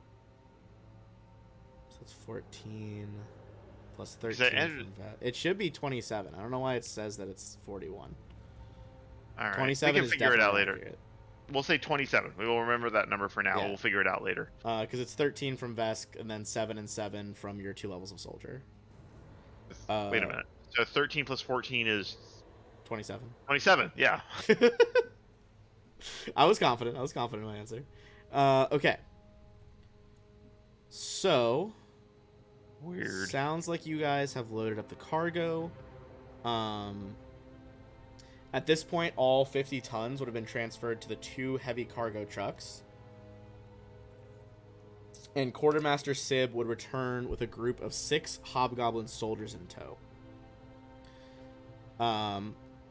She tells you, a member of my squad can drive the second truck, but you'll be in the lead truck with a couple of my troopers to give you directions. If there's any trouble along the way, they'll know what to do. So most of the troopers go with her on the second hover truck. 2 join you guys. They both salute. They introduce themselves as Private Glocka and Private Shank. Oh, that bodes well.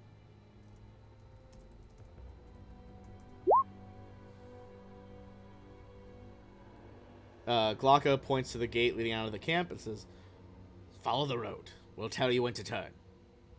Shank then positions himself on the trailer amidst the cargo containers. All right. Usually being the driver, Shaw will start taking the truck out towards the camp. All right.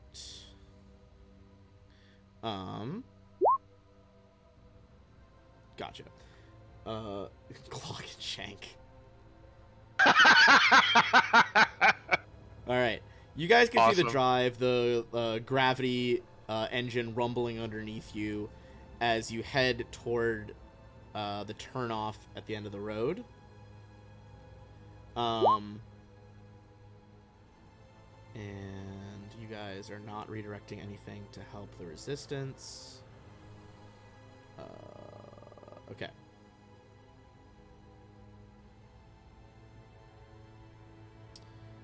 Alright,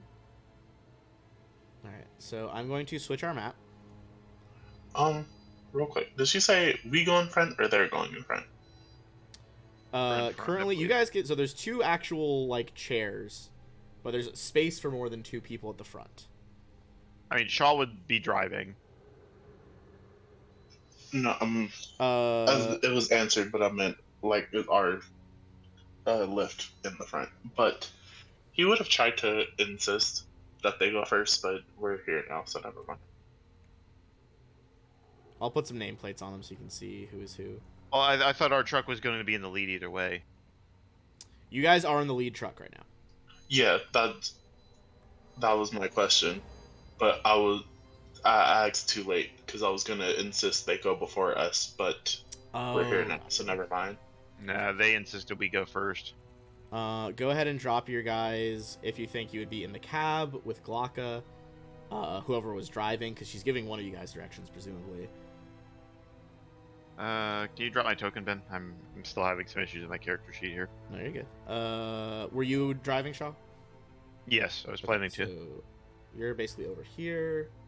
Roland, you're on the back of Scorpio Sky. And Shank. As the truck rumbles down this road, you're starting to get to a pretty high up road. There's cliffs to the side of you and a sheer cliff to the left. The drop off is to the right. That in mind, everyone give me a perception check.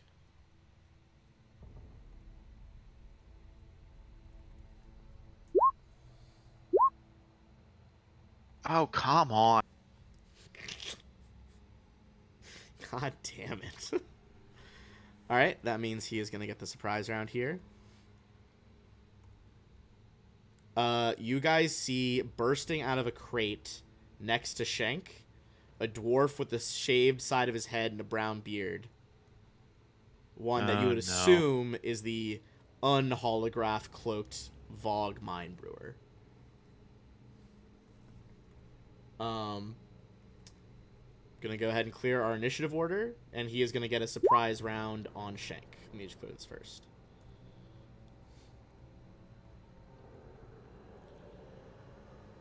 And Vogue. So, question. Potential I have answer. an abil- Inability. I have an ability that works for allies. Can I exclude people from being allies? Yeah. Okay. I'm gonna use Startled Scream, but exclude Shaw and Glock. Shank and Glock. Ooh, what does Startled Scream do? I'm gonna roll initiative for him. Okay. So, pretty much us three, we're not surprised. Okay, so yeah, you three are not flat-footed, and you gain a +1 insight bonus in initiative. Yes. That's pretty big. Okay, so he's not gonna get that though. Or are you giving that to Vogue as well? No, because then we're definitely helping him. I'm just helping us three. Fair enough.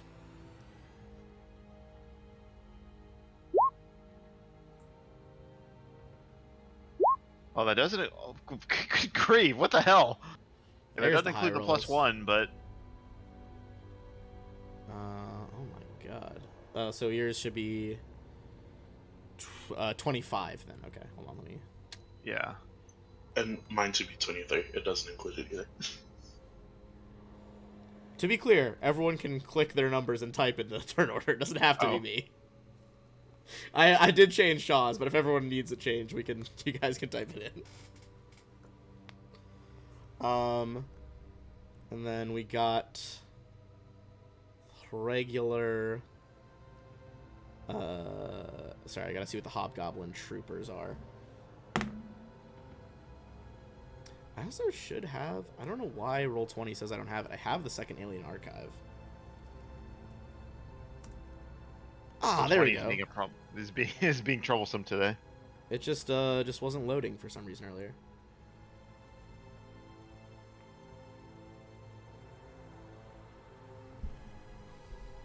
This way I can just have their actual stats, and that's way more efficient for me.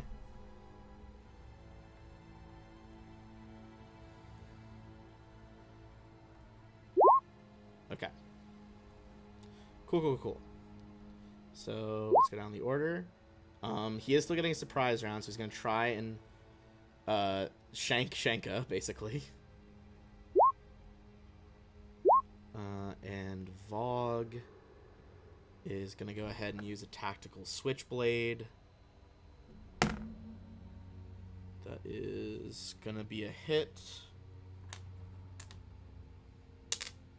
And he gets trick attack on that, because he's an operative. You see Vogue burst out, drive a knife between the ribs of the nearest Hobgoblin Trooper, almost bloodying it in one strike. And now the actual combat begins. Oh, good grief! And let me see, does he have any other friends with him?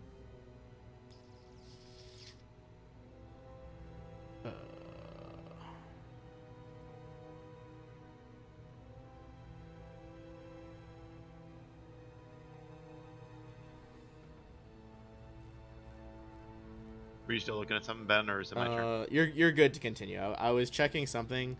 There's basically like two different split paths in the book, depending on like what you guys are doing right now. So I'm just trying to make sure I'm not giving anyone unnecessary disadvantages right now. But go ahead, Shaw. It is your turn. Shaw. Again, those closest to you see a very exasperated sigh, and he pulls up the laser and levels it at Vogue and says, don't make me do this. And you see him, like, fingers on the trigger. He's ready to pull it if he tries to do anything to the weapons or anything to the cargo. But I'm holding my action. If he either tries to push the cargo over the side of the thing, or if he attacks Scorpio, I'm Gotcha. gonna let rip. Do you let the goblin start driving then, or are you trying to do this while driving? I'd put the brake on as that happens. All right, you hit the brake I then. think at that point, what's in front of us? Open road. The other truck is behind you guys. I have to put the brake on at that point. All right, so you start hitting the brake. It begins slowing to a stop. Probably takes like a couple 100 feet or so because you were going pretty fast, and if you slam on the brakes, not 100 feet, probably a couple dozen feet. Too hard, you might go off the cliff. Yeah, You do that actually, in Vogue. yeah, I can't really. I think, I can't actually. Now that I think about it, I'd have to focus on controlling the truck. I'll start slowing us down, not bring us to a full stop yet. I'm just look back, see back there. I'll be ready to spring in next one, but I'm gonna start slowing the truck down and say, don't make us do this. All right, he definitely hears you as you begin to slow it down. Beautiful. Okay. So mostly so that if something goes wrong, Scorpio and Roland aren't pitched off the side, is mostly what I'm concerned about right now. Gotcha. And if something goes wrong, then I'll get involved next turn. But I at least need to. I can't do anything if the truck is speeding along on a mountain road. Okay. In that case, give me a piloting check if you're moving the truck down the mountain road.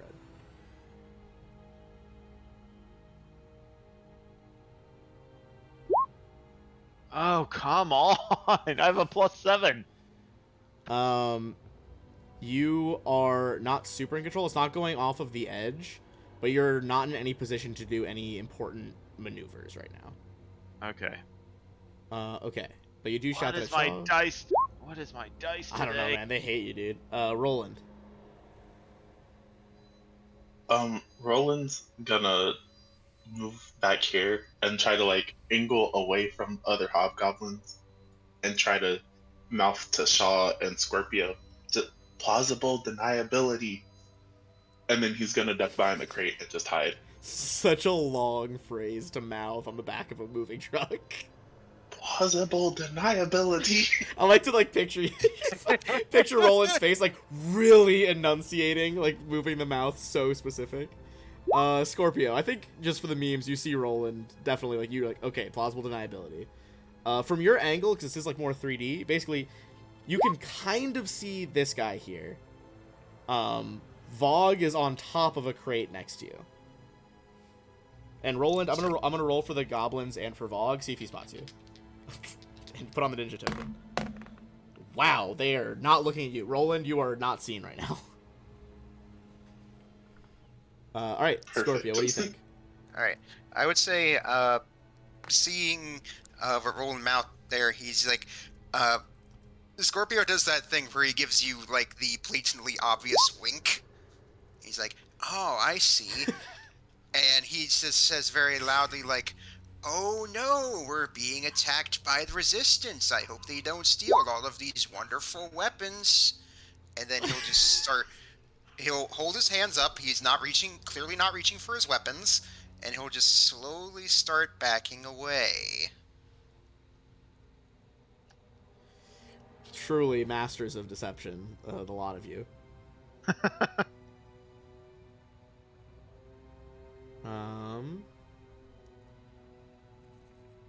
Yep, I'll just back up there, and that'll be all for me. I did want to say real quick, I did pick out my combat feat. I went ahead and grabbed, and I'll just show you here, I grabbed a coordinated shot here, since, I can also use my knife in here. Ooh. Basically, whenever I'm engaged in melee with an enemy, anyone using a ranged attack gets a +1. Nice. Ooh. That's a solid bonus. Okay. Especially when you got somebody wielding heavy weapons. That's going to be the hobgoblins. This one is going to vault out of the cab. And is going to take a pot shot with a azimuth laser rifle at Vogue. That's going to be a hit. You guys see a laser beam burn against the side of his ribs. He clutches them as he lets out a scream. What's his max HP? Okay. And then the one next to him, crack, brings out a metal tack lash and tries to whip it around his legs. But Vogue manages to jump over the metal whip. Difficult proposition on the moving truck. Vogue looks around and he's just like, this could still go good for everyone. Just surrender what you have to the resistance. As he yells this, you see he takes out his comm link and presses it like rapidly 3 times. And you guys hear, as he does that,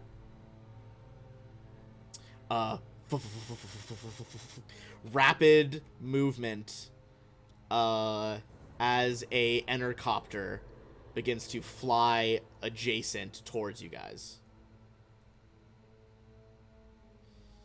It needs to make a piloting check to line up for dropping its payload, which it succeeds. As it flies over here, I'm going to show you guys the handout. You see a couple of Sheeran in cold winter armor rappel down out of the entercopter.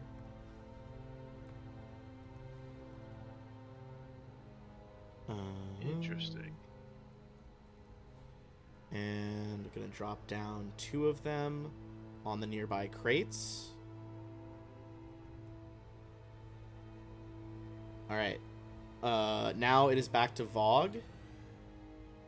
He is going to just take a guarded step over here and try to take a shot at the Hobgoblin. He's not going to get his trick attack this time, but he wants to clear the path.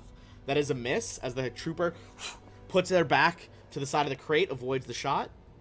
The 2 over here who have touched down on top of their own crates, you see each of them put out an auto-targeting rifle. Sounds fancy. It's basically a slightly better hunting rifle. They were certainly not lying when it says they needed a better weaponry. However, it looks like these have been very crudely rigged up to do auto-firing. So they both basically aim down the cart and just spray and pray. As you see, he ducks down from the crate. Scorpio, let's see from their angle. Scorpio, you're going to have cover against this spray. It should only hit the Hobgoblins. So basically your AC becomes +2. You see, even with them shooting multiple rounds, spraying and praying, they barely clip the back goblin for 3 damage. Alright, it is back to Shaw. Things are clearly escalating. You can hear shouting coming from the truck behind you guys. The entercopter is still hovering and keeping pace with your truck. What's the play? Alright, Shaw really unloads a very, like, if Scorpio could probably might be able to hear a very crude Vesk slur, and then just like stomps on the gas at this point, considering, and I'm gonna try and make it where I can. You also see a grin kind of as he does this. I'm going to try and make it where he can hopefully try to pitch the he's trying to basically throw the Hobgoblins off balance at this point. He's going to try and maneuver, pick up speed and maneuver where he can try and throw the Hobgoblins off balance and help his allies out as best he can. All right, I'm going to say give me a piloting check. The better you do, the easier it'll be for your allies to stay steady while the other ones don't. Roger. Dude, come on now. Is that a 2 What again? That is a 2 again. Okay, no one's getting any bonus to this. Everybody on the back is going to go ahead and make a reflex save. So, I need 5 d20s. There's too many people back here. What is with my dice today?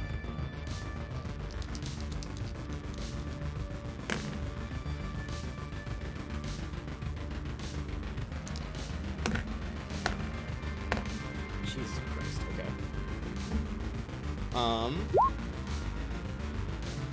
Roland, you're fine. Scorpio, I'm gonna roll something over here. Okay. Scorpio, luckily, on a random check, you roll over here, and you fall. You are prone in this square, but you didn't fall off. Vogue miraculously looks completely fine.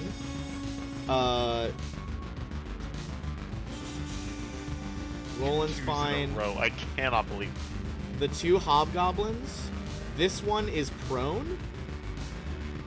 The other one rolls off to the side. It's not over the cliff edge, but he does slam against the edge of the highway. You see he takes about 6 damage, and just like he presses himself flat against the wall to avoid the other truck, which is still barreling after you guys. Unfortunately, one of the resistance fighters falls prone as well, and another one falls off of the truck. Jesus. Holy shit. Alright, What is even my dice today? roll it. It's over to you. I don't Oh my think God. I could have helped him, but like, could I have tried to grab him? Sure, I'll say so. Give me... Honestly, I feel like it would be an athletics check to try to just not let him fall over the edge. Never mind, it's not worth it. I have a 0 to athletics. Okay. I would say, Not trying to follow unless up you got a with nat 1, it wouldn't pull you over. But I would say at a nat 1, it'd probably pull you over as well. It's not quite enough to keep on. Then you grab the Sheeran's arm, and just the cold, the wind, the speed at which this happened, he flies out of your hands. But that would have been a Well, reaction, so play you it still get off. your full turn. He'll play it off like he stumbled.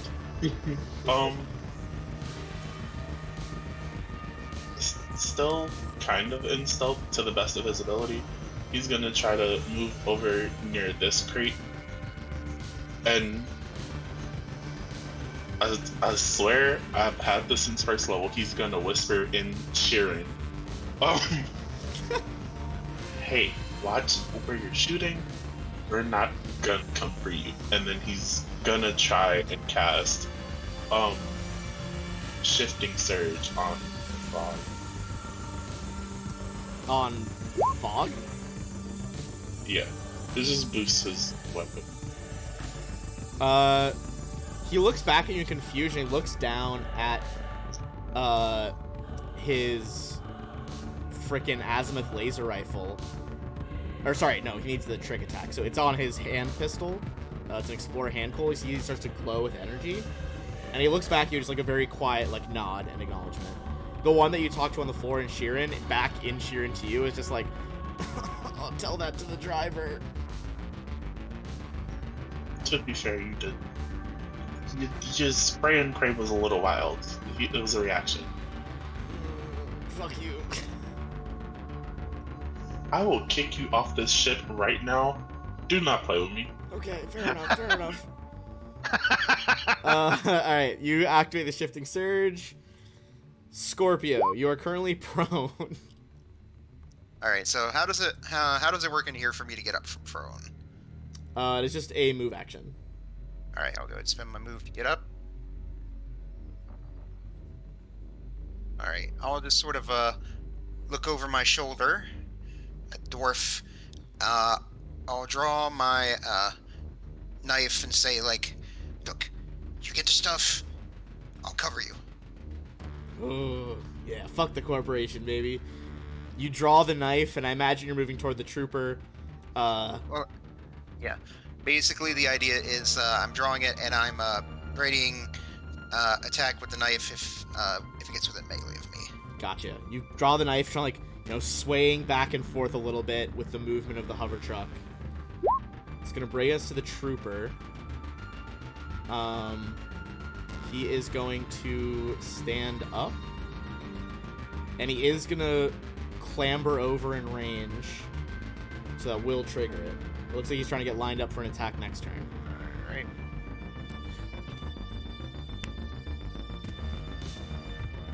Come on, baby, here we go. These guys are way behind now. There we Hit. go. That's more like it. Stab the knife into him, into her. She seems awfully surprised at this development, and kind of looks up at you questioningly. You see, it's not her turn. She can't do this anymore. She already used her action. She's reaching for her radio as she realized that you stabbed her. All right. So do that, and that will trigger my feat, so anyone who makes a ranged attack against that one will get +1. All right. And are you including Mind Brewer? Vog Mind Brewer is in that. Yes, I will. All right, then he's gonna get +1. Oh, I love when the bonus comes in clutch. He will hit. You would have missed without a +1. I need to do the stealth check to see if he can do his trick attack. He will. And thanks to how much extra stuff he's getting from your thing, Roland? From the shifting surge? 2d6. 2d6? Holy shit. So many dice for his level. You see he just lines up a shot, does about 16 damage, crack, goes straight through the hobgoblin's head, who topples off down into the abyss.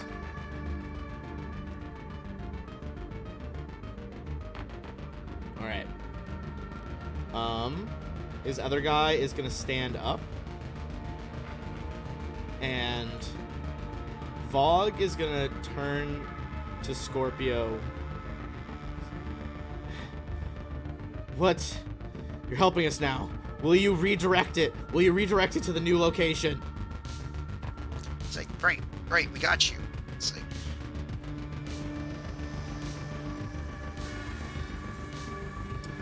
so we say, like, yes, we'll do it. All right. At the end of this round, something did trigger. You guys just, oh shit, hit the deck. There's an enemy barrage of fire as other members of the Authority have started firing on your barge at both him and the Sheeran.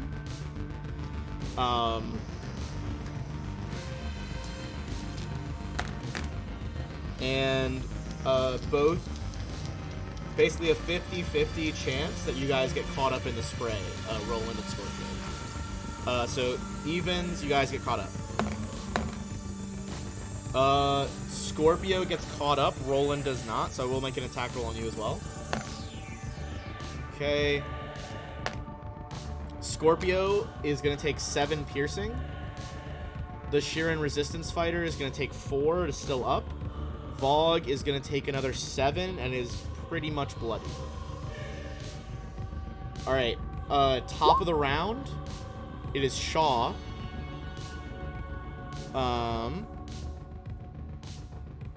Okay, Shaw. This is where things get bad. You look ahead of you. Normally, this route would require you to cross a long stone bridge. Unfortunately, in a recent battle between the Authority and Resistance fighters, a bomb was set off in the middle, and there is now a 60-foot hole in its surface. A hover truck does not have true flight, but if you can pilot it well enough, you can make the jump. Alright. Oh, dear God. It's basically either that or stop and let the enemy catch up. I mean, I apologize to the party in advance, whatever may happen. Because Shaw would make the jump.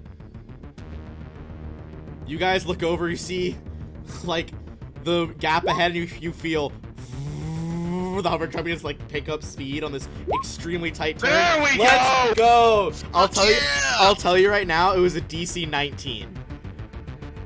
You boom, hit it going full speed, which for a hover truck normally is about 50 miles per hour. With the 22, you push it to about 70 and clear the gap. Now comes the big question. Does the other truck make it? Or do they slam on the brake? So first thing is, what's the percentage check they do that? Okay. Yep, okay, you guys hear the other truck fucking flooring it behind you. Alright. Oh god, what is the Gideron Authority's roll for this? Okay, I'm just gonna roll this publicly because this is great. Alright, they also need to clear a 19. They have a plus, oh, fucking same as you, +7 to piloting. Ooh. Okay. You guys see the truck behind you? It does not make the jump. You see it slams down the mountain, skidding down the sides. It does not completely explode or anything, but it comes to a rest at the bottom. You can hear the like whirring and clunk of its engine. It's not fucking going anywhere. As you guys do that, basically we can skip the next few events that might happen. The Entercopter picks up the lone soldier and begins to peel off from its hover as you guys approach a tunnel up ahead. As it rounds the bend, you guys enter a tight tunnel bored through a portion of the mountain.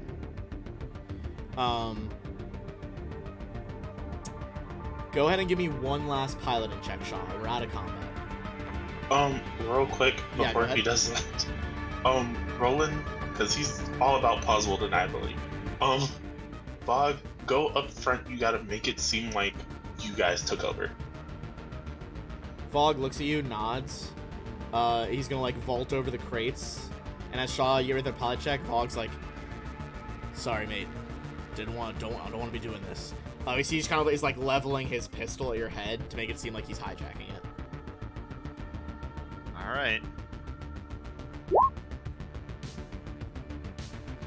It literally was a DC 18, or you take bludgeoning damage inside the tunnel. Oh, There's also, it didn't happen because the way you guys did it, but in theory, if it was if the other side had been warned and the Authority had sent in an Entercopter, the copter tries to chase you into the tunnel, and if they fail to save, they take 12d6 bludgeoning damage as they just like bank off the walls and explode in the tunnel. Which is fucking crazy. Alright, as you're in the tunnel, you see he's just like, look, I don't, alright, I gotta think fast. Okay, when we exit the tunnel, you're gonna take the first right turn, we're gonna divert, we're gonna go southeast. As he does, you guys begin to drive the remaining truck towards a Resistance hideout. As you get to the Resistance hideout, you are met by an old woman, a human, heavily bundled up in clothing against the cold. As Vogue hops down, she says, I don't know how to thank all of you. My name is Anya. I've been helping coordinate our little resistance, as it has been. She looks at Vogue, and Vogue kind of shrugs.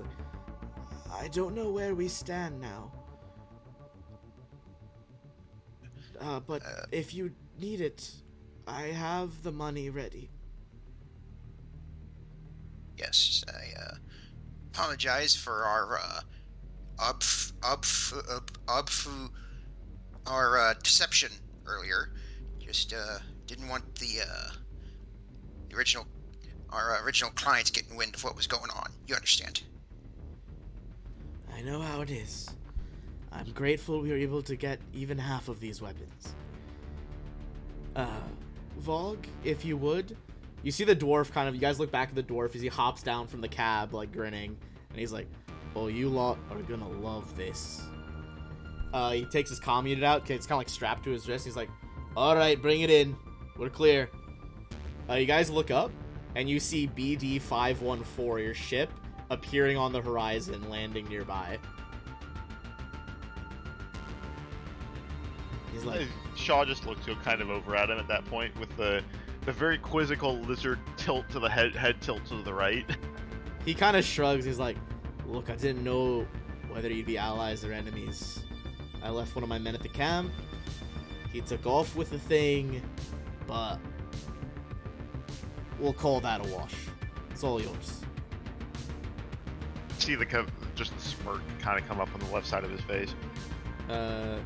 As BD-514 like lands nearby, like it's coming towards you guys from the horizon, lands nearby.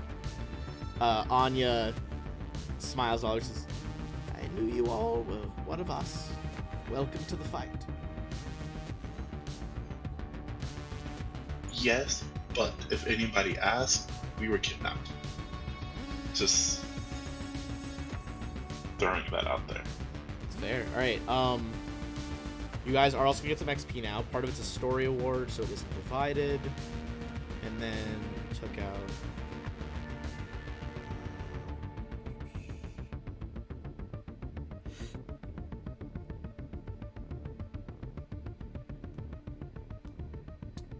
You guys are going to get 1,100 XP. Woohoo! So we're up to 2660. Yeah, it is a very deadly possible encounter there. As you kind of get ready to go back to the ship, presumably you don't want to stay too near a fucking garrisoned rebel stronghold. Vogue is like, oh, if you need to, feel free to grab some of well, what do you think, Anya? What can we spare? She's like, 2 crates. She's gonna pass you guys a 1 crate has 4 tactical infinity rifles. I can give you guys a link to that in a second. The second crate has 16 Mark II frag grenades. Nice. Actually, is the infinity rifle might be in my compendium that I shared with you guys? I'm not sure. Let's see. Yeah, it's not in the core rulebook. Tactical. It would help if I could spell infinity. Okay, it's not. It's from one of the newer books. I don't have it on Roll20 yet, but I will send the Nethys link in a second. And they said they'll they. Oh, so go ahead. No, you go ahead. It's an aside thing. I was just double checking with the DM. They said they were also going to front the money we needed with the company, right? Yeah, I mean, not all of it, but she transfers 60% of it. That's all she has. Yeah. Well, that's what we got. We made our choice. Still all right. We'll see if the company agrees, but that's the later problem. Well, you guys mount up on your ship, and I mean, you do acknowledge, like, for Tarika to even get a message to you guys, since you're in near space, not the packed world, she's not even able to get a message to you guys for 3d6 days. So, like, the company's not going to know about this right away. What's the play, though? We'll say you're kind of, like, on a part of the planet. There's not much Gideron authority. Do you guys just break orbit and try to get the fuck out of here? What are you guys doing?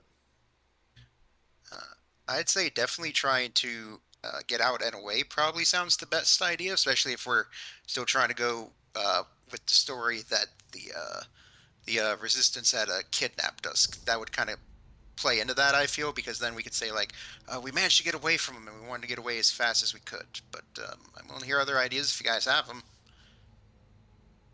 I think that's the best in the immediate one. I don't feel like tangling with those warships in orbit. Sir? Sure. As the command structure is distracted by recovering those weapons and crashed vehicle, you guys are able to make orbit and get ready to drift travel without the fleet harassing you. So here's the question. Do you guys go to, like, one of the ports of call you've already been to?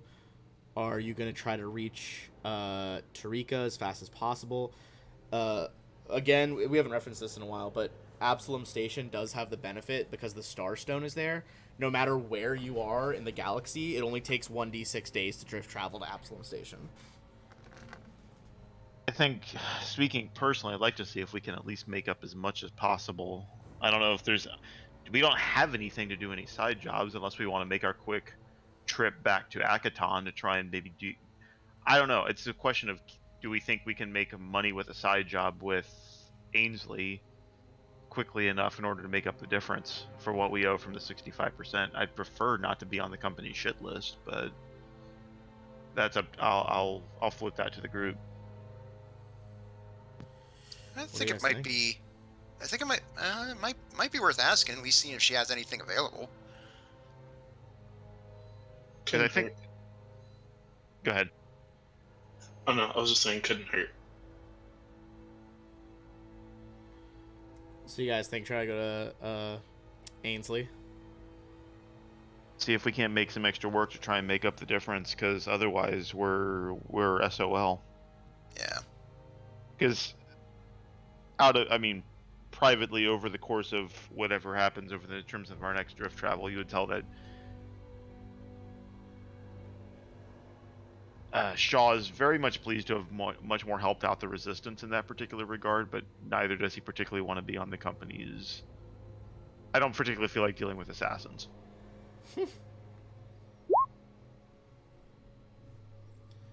All right.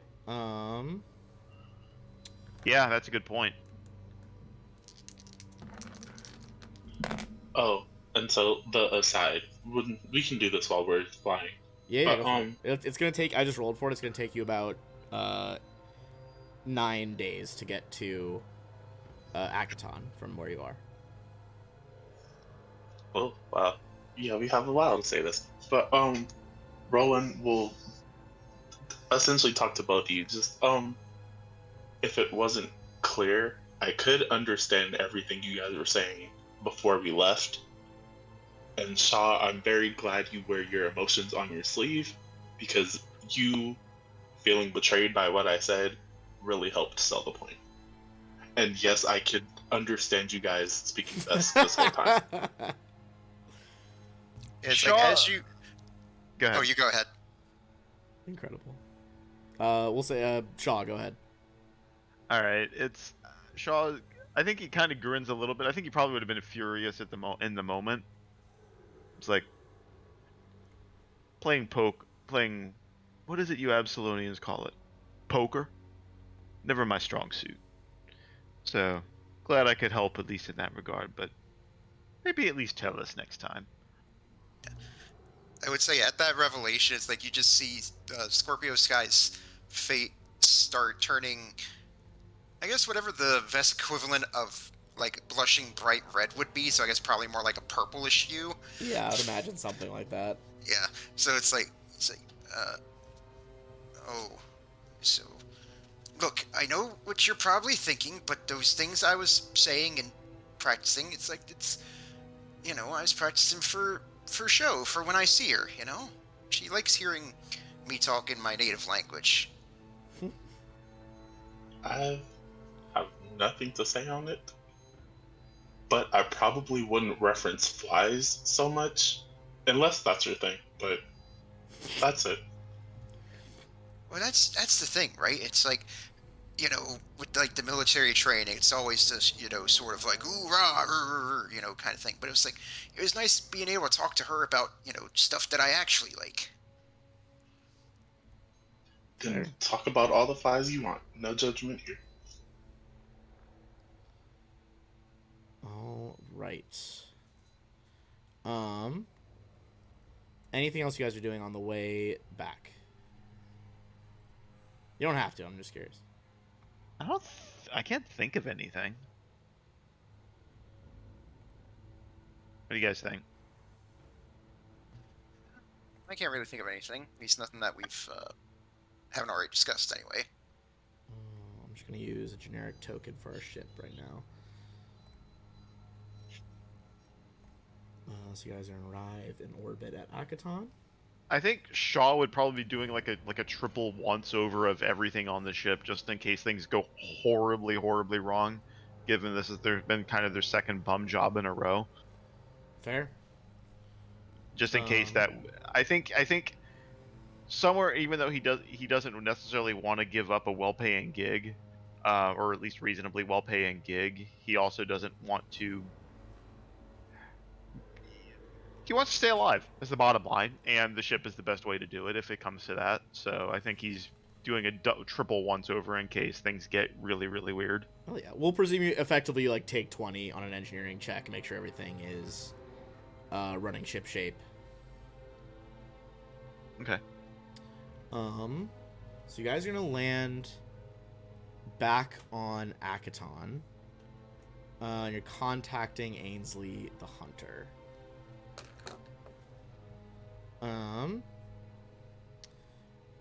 She did give you guys her direct line.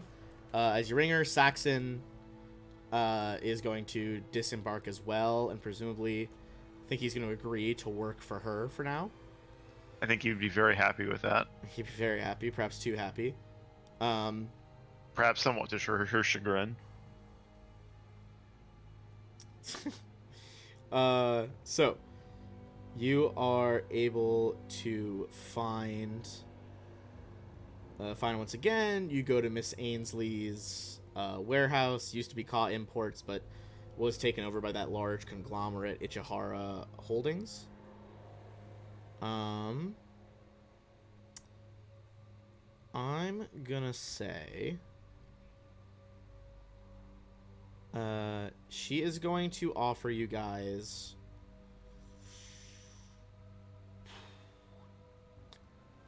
basically we're gonna just make it a skill challenge instead of a actual map challenge we're gonna go to.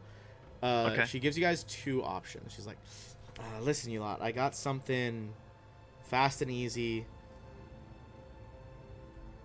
Pretty sure you guys could do it no problem, but it won't get you to 100% of your payment. Including what you've already got, it'll get you to probably like 85. But again, I think you can do it real easy. Or kind of an all or nothing job. I need you to pick up a higher up from Ichihara Holdings. He's in a bit of a dangerous situation right now. If you can get him out of there, I think he'll pay up enough that you'll get 100% of the profit. I mean, I'll look to Roland and Scorpio. As far as the company's concerned, it's all or nothing. Do you all agree? Yep, let's do it. If it keeps our heads attached, then sure. All right. We're gonna make this into a skill challenge. So basically, here's the download of it. As a group, you guys need to get to 3 successes before you get to 3 failures. Okay. You can kind of I'll leave it up to you which skill you're using. Only one person can make each check at a time. Toss a skill at me that you think would be good at when you would be doing an extraction of someone from a hostile area. And if you pass the DC, it'll be success. If you fail, it'll go toward your failure account. So actually, I'll give you a few options. So let's say on the way in, I would say if someone wants to make either a piloting or a perception check, which will account for either flying to the planet or seeing where to land. That's our first option. Who would like to do that? I mean, I can do the piloting pretty well. I don't know, what do you guys have for perception? My perception is nothing, so if one of you all has better, go for it. Your piloting is probably better. I have a +2 to perception. And I will say you can't have the same person go twice in a row, just to keep it fresh. Okay. Gotcha. All right, go for a piloting check. Oh god. There we go. That is a success. So we're at 1 success, no failures. As you guys begin to infiltrate the planet here, I'm going to say there is a bit of magic involved in this, as well as just good old-fashioned blackmail and kidnapping. So you can either attempt a mysticism check or a culture check to try to find out where on the planet this guy is located. I can do culture. All right. Yeah, Go for ahead, do culture. Oh, nice. Okay. 2 successes. We're going through fast. All right, you guys have located the VIP on the planet. You need to get in there and bust them out as quickly as possible. A couple ways you could do this. 1, I'm going to give you 3 options this time. Athletics, smash and grab. Just break in, grab him, leave. Next is going to be, I'll say either computers or engineering to break into the system and sneak him out that way. Or just straight up diplomacy, talk him out of there. So athletics, smash and grab, computers or engineering to sneak your way in through the system, or diplomacy to get the blackmailers to let him go. I have I'm- decent athletics. Yeah, I'm up for athletics if you want. I've got +7. Go ahead. All right, I'll roll it. Let's see if we can get 3 in a row. Oh my god. There we Alright. go. You guys smashed it. Okay. that was the much higher risk one in terms of DCs. You guys got it every time. Upon returning him to Ainsley. Then something went weird with my ribs over the course of that one. This guy is just like, thank you so much. I believe my associate, one of our managers, Miss Ainsley, has given me the number you all need. I assure you it is no problem. I'll wire it into your accounts post-haste. I cannot thank you enough for rescuing me from that squalid encounter. Much obliged. Go ahead, Roland. Roland's gonna be a little bit greedy. He an extra like 1 to 5% because we did it so well. Ooh, I'd say give him. It's not up to Ainsley really. It's up to her boss here. Give the man a diplomacy check. How about it's called an extra 1,200 credits for each of you.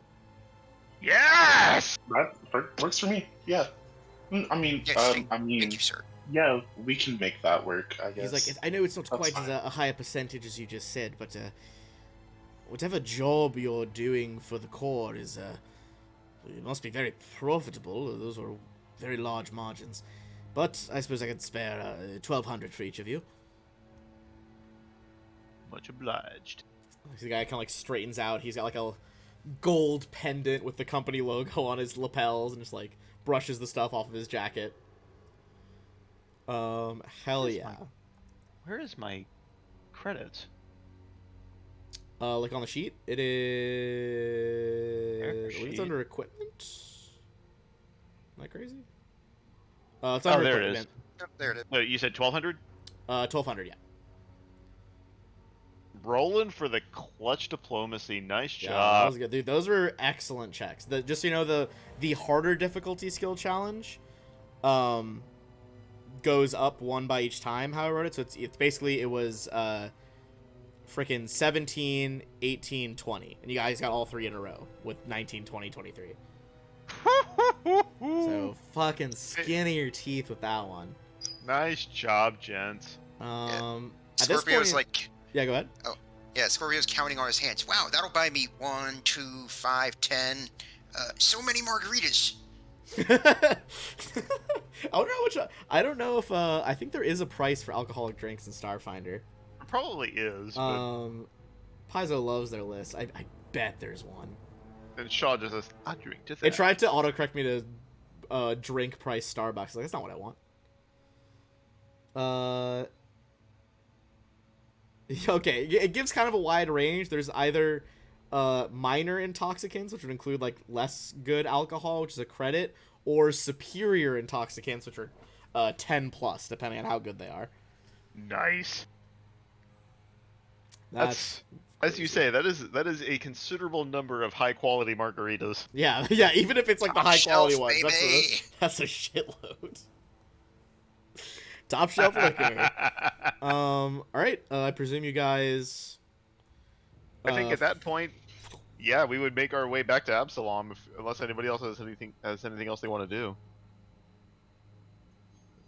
Nothing that he wants to do, but Roland just look at you guys after this last mission. It's like, we got off to a rough start, but I think we're pretty good at this. We certainly seem to make it work. Well, least that's for how now. life is sometimes. Just gotta roll with the punches. Let's see how long. Takes you only 1 day to get from Akaton back over to Absalom. I'm gonna actually start keeping track of this. I believe last session. Oh, I did keep track of it last session. I'm just curious, like how many weeks will pass over the course of this campaign. Okay. Currently, that was another 9 from there, and then 1 from there. Currently, it has been 28 days. Going through all the planets and all the shenanigans you guys got up to on those planets. Nice. As you guys drop out of the Trift, you see up ahead is, Absalom Station, the sun floating behind it, the ever-present fleet of both military and mercantile vessels that circles it in a ring. And pretty fucking quickly, like within like 10-15 minutes, you guys are hailed by Tarika. What? There you all are. I've been hoping to get into contact with you. I tried to send some messages through the drift beacons. You're behind the deadline. Did it work? What happened? Begging pardon, ma'am. We ran into some difficulties on the delivery location, but we have the payment in full, ready to make our delivery. She kind of blows out her cheeks a little bit. Okay, I didn't think you'd have the payment. And I'll that's good. I'll talk to EJ Corps and let them know what happened. I'll use the info from your ship logs and I'll make it look as good as I can. Don't worry. But I don't know how he got word of it before me, but Lord Sinjin is looking for you. He contacted me. I don't think he knows you got the money in the job, but he wants to know how things went down on Voxa. Honestly, I thought when he said that, I was like, did something go wrong? Is he going to be mad? Did the job fall through? And it sounds like maybe it did, but you guys have the money anyway. But he kept insisting he just wanted to talk to you guys. He said he had you can almost like hear the air quotes in her voice, like a potential business opportunity. I think at that point, Shaw just kind of looks over at his compatriots. Interesting. The job. So I would say. Oh, I'm sorry. Go ahead. Oh, she's like, I mean, if you're interested, he's staying at King Kearney's Kabah. It's I don't know. It's a whole bunch of things. It's a casino. It's a brothel. It's a freaking drug den. It's out in the Armada. You guys know the Armada is like the term for that loop of ships I was talking about before. It's basically like its own district in Absalom because there's limited space on the space station. So there's like this whole network of the Armada where like there's floating restaurants out there among the ships and like shit like that. Okay. And it's like it's still under like Absalom control. And in theory, there's still law and order, but I think you guys would just know as proles, like, it's way easier to get away with shit in the Armada than it is, like, on the station proper. Makes sense. But sorry, what were you going to ask about it? I was going to say, the job had some complications, but we were able to ensure that we were paid correctly. Okay, that's good. I'm going to use that. And, I mean, 9 out of 10 times, profit's all that matters with these lovely folk, the execs, you know, up top. But Shaw just kind of smiles at that. she's just like, what's the company jargon for the top? Yeah, exec is the higher ups. Suits. Yeah, she's like, all right, look, I'll talk to the execs. I hope this won't ruffle any feathers, and I'll do my best to make sure this we'll try to portray it as a win, okay? Much obliged. Here, I'll go ahead and relay you guys directions to where he's staying. I think it's just the jargon in case anyone wanted to see it again. Okay. She transmits to you guys the directions to the Armada to King Kearney's Kabah.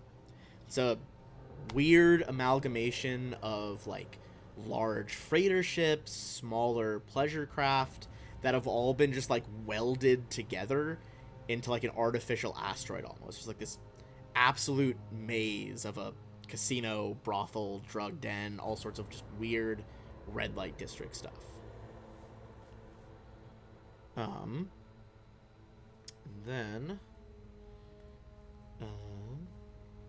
as you guys get closer, you are contacted. You see your ship's close range comms starts to ping. Do you guys answer? I think Shaw would ask the others to. Since I'm sorry, to the other players. I would usually assume that Shaw is piloting, but I mean, I don't want to like presume. I think that's the assumption generally. I think it would make sense. Like Scorpio still can, but his is not high as yours, so I'd say he'd make a good like backup or co-pilot for you. Okay. At that point though, if we're being hailed, I would probably call everybody up to the front. Okay, yeah, you guys gather at on like the Yeah, main that- deck, basically. Yeah. And that is not in any way a commander saying hey, we're being called if you guys want to listen in. So yeah, if everybody's good with it, I'll go ahead and pick up. But also, if Rowan is ever piloting, it's probably because you two are down. He is not a good That's pilot. the fair point. You guys hit the comms, and you see hologram appear. It is a drow woman. She seems to wear like a very clean-cut suit, although you can see that like there is very clearly, as she like stretches her arms, a shoulder holster under one arm. Hello, I am Deminda. I am one of Lord Sinjin's bodyguards, and I'm here to direct you to a specific docking port. It'll be quicker than you stumbling through this jumble of former starships like a lost puppy. Here are the coordinates. Dock BD514 here. I will meet you, and we will adjourn to one of the private lounges of the casino. Very well. I'll bring the ship in to where they indicate.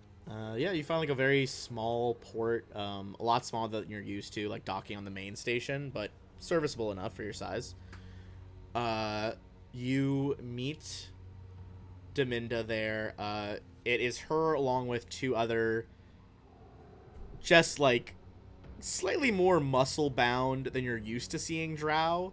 A pair of guys in like dark sunglasses who are clearly other bodyguards. I think at least Roland, you would assume like, okay, they're probably juicing or something. Like that's not what drow usually look like. But yeah, they bring you inside King Kearney's Kabah. You're bombarded by sights, tastes, smells. There's a live band playing an assortment of strange instruments from all over the galaxy that makes this like weird, chilled rhythmic thrum as like different musical genres kind of blend from different parts of the casino. The air is full of smoke, some of it tobacco, some you're pretty sure probably some illicit substances being smoked here, and just like lots of murmur of clandestine deals, trades going on, shit that the guards would frown upon on Absalom Station proper. You see a lot of different species here. A lot of the main primary ones that are most populous in near space, so Yosoki, Vesk, humans, dwarves. You see a lot of, more than sometimes you see on Absalom Station, a lot of varied, unusual species from outside the Pact Worlds, like, for instance, the Ijtirki, who are like these squid-like creatures that crawl around. I see one of them's like perched on top of a bar ordering this weird glowing blue drink. You see a Gorin, who are like leaf people in the corner, and even a fur-covered Niskenti passing a dose of Hyperleaf, which is a type of drug, back and forth with his friend. In a darkened corner, a masked Embry negotiates with a strike team of, you guys are like this, a strike team of Vesk commandos, perhaps some sort of mercenary unit. Deminda bypasses all of this at a steady pace. She moves across the large chamber to a bulkhead door guarded by a set of another two female drow. Door opens as she approaches, smoothly, no grinding of gears, clearly very well maintained. Behind this room, you see an even more sumptuously appointed chamber. There's a big rectangular table in the middle, and at the head of it sits a handsome drow who rises as Deminda enters. "Ah," he says with a smile, "yous the individuals have cost me a great deal of money. Or at least that would have been the case. At last we meet. You see a half dozen more armed drow women are positioned around the room, holding various rifles, blades. The man steps out from behind the table and extends a hand to each of you in turn. It's a pleasure to meet all of you. I am Lord Sinjin. See a incredibly dapper, well-dressed drow. His ears, even longer than normal drow, almost reminiscent of like a high elf. A black suit trimmed with what you would swear is like pure gold thread, and this weird, very simple crown on his head. Could be argued that it's a headband, but the way he wears it, you get more of a royalty vibe. As he shakes your hands, he's, please, take a seat. Do you guys sit?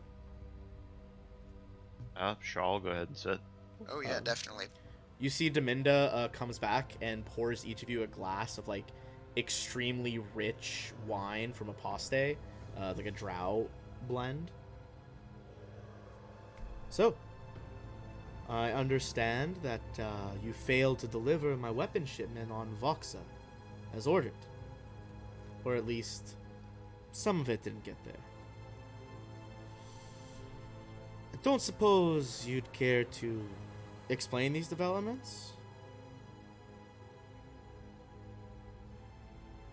He's kind of like steeples his fingers in front of him, looks over them at you guys, just white eyes looking at each of you in turn. Ben, before we get into this conversation, can we take a 2-minute break? I really need to use the restroom. Yeah, we can take a quick break. I'll go run to the bathroom too. Here, right. let me hit the BRB and we'll be back in a few minutes.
All right, I'll bring us back in.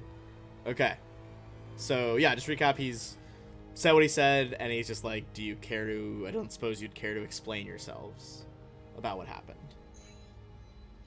I think Shaw would look. I'll wait. Well, No, go ahead. Scorpio would think about saying something at first, but then he takes the glass of wine and then just starts drinking and doesn't stop. With that, Roland will. There's really not much to explain. We went to do the delivery. Hmm. There was a complication. Complication was solved. The delivery got finished, and we got paid. And we are here with 100% of what the job offered. Well, I. He's kind of like doing that thing where the wine cup is in front of him. He's got a finger on the rim and is like rotating the wine cup so it's like almost overbalancing. You know what I mean? He's like, I do have every reason to be furious with you lot. And when I get furious with someone, they usually end up breathing vacuum. But the stars have aligned in your favor. I need a very special crew for a very special job. And you, well, you've alienated both me and, if my sources inside the company are to be believed, your corporate paymasters are quite angry as well. You're See all... Shaw Go ahead. grimace at that one. Oof, yeah, I guess that. You're all Evgenia Jameson employees, but let me ask you this. How much do you really know about the company? Well, I'll tell you this. I've spent enough credits to learn quite a bit about them and their secrets, and I've discovered that they've made a breakthrough in hybrid null space technology. Now, null space chambers aren't new, of course, but no one's been able to figure out how to make them bigger than a few feet across. Your friends at EdgeCore, well, one of their teams, led by a woman named Aline Resora, have cracked the code. They've discovered how to make a null space chamber large enough that it makes space bigger on the inside than it is on the outside. Large enough to double the size of a starship's cargo hold. Now, do you understand the possibilities that opens up to, well, everyone? Very significantly so. Indeed. Imagine if every emergency vessel carrying supplies to victims of the swarm could carry twice the medicinals. If every starship bringing settlers to some distant, uninhabited dirtball in the vast could carry twice the spare parts and supplies. Or if a place like this station could give everyone holed up in downside twice as much room for the guests. The galaxy may seem like a big place, but I assure you, when you're paying for air, food, water, it's really much smaller than you'd think.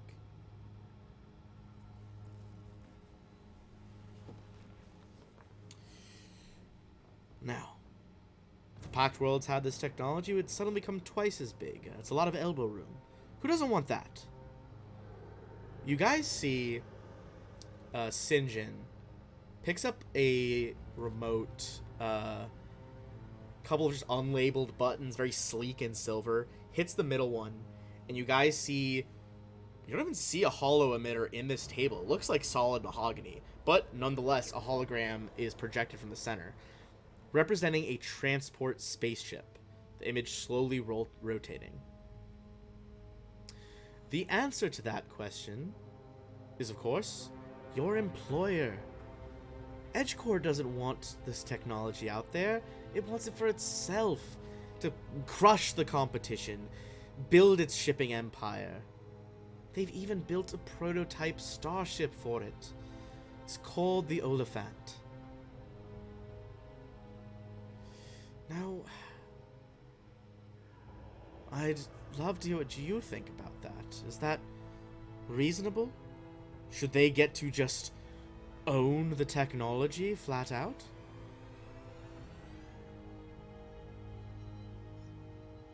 There's a lot of rich people that solely own things that they shouldn't solely own. But really, the only people that have a counter to rich people is other rich people. That is often the way it is. Now, what if I were to tell you, purely hypothetical, mind you, for those outside of this room, the starship is housed on the Horse Eye orbital plate. It's hovering near Abalon. He clicks the remote again. You see the image of the starship is replaced by a three-dimensional holographic model of a starship construction facility in space. No outsiders are allowed on the plate, mind you, with one exception. Many corporations have starship construction projects there, and shareholders for those corporations are allowed to dock and move freely. Now, being a bunch of proles, if you don't mind my use of the term, you're not shareholders. At least, not yet. But you do all have stock options as part of your severance pay. If you were to leave the company before you're fired, you could redeem those options for a not inconsiderable amount of Edgecore stock. You could then walk onto the Horse-Eye orbital plate and, I don't know, while you're there, steal the Oliphant for me. And then, my friends, I could make you rich, beyond your wildest dreams. You could do, well, whatever it is you lot want to do with your lives. Everyone give me a sense motive check on Lord St. John. Oh, God.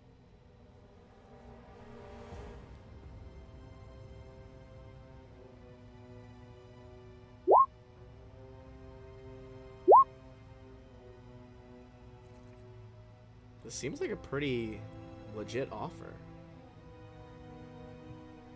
I would say at the mention of like being able to do whatever you want, like Scorpio Sky is just imagining like he's, given up, the family business, and he's opened up his own cabaret club, and he's just having a lovely duet on stage with a show, and that's what he's thinking of. You just sort of see him just sort of like staring off longingly into the distance. I think Shaw's expression probably isn't much different, of endless worlds to be seen. Yeah, he's like, look, I know that, you've barely worked for me yet. And I hope that you will. But what is a partnership without, mutual respect and trust, If you have any questions for me, I'd be happy to answer them, about the job that you will say succeeded at, puts air quotes up, or myself, the ship, the scientists. I have many. Go ahead. Go ahead. He's I like, would "I'm an definitely open have book." questions.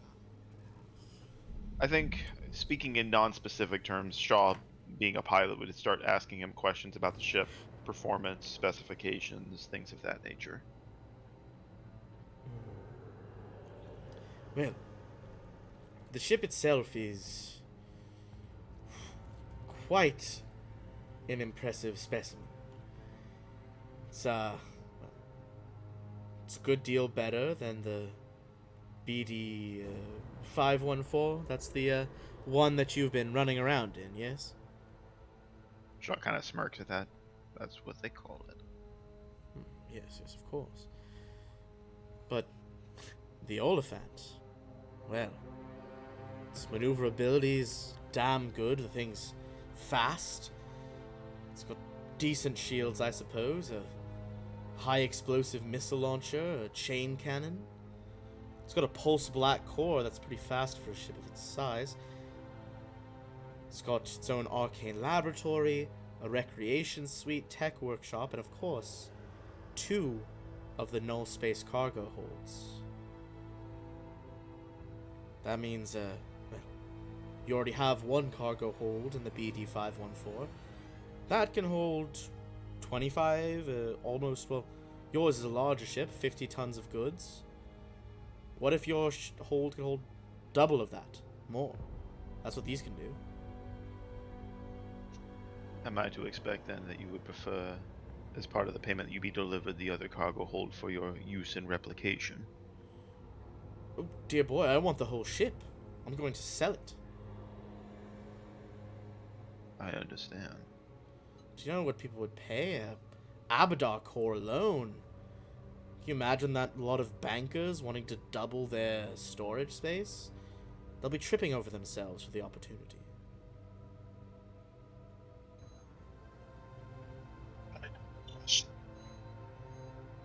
Say, hypothetically, Of course. we do this, and or some unlucky schmucks do this. They've already created it once. What's stopping them from blasting 3 lowly thieves out of the sky and just making another one? Well, from what I understand, this is the only working prototype, and it took them not only a good bit of money to make it, but a fair amount of time. If I could sell that before they begin to get the secret, well, I just have to be quick. Not to mention, well, I'm sure to be fine. Shaw leans And- forward. Oh, go ahead. Just again, hypothetically, all of this succeeds. What would you do to protect said lowly thieves from being hunted and killed? Because I'm sure no one is stupid enough to do this without some sort of protection. Look, I need Edge Corps employees to get on to the Horse Eye orbital plate, right? And you all have your own goals, morals, whatever. But I'd imagine you want this technology out there as much as I do. Think of the good it could do.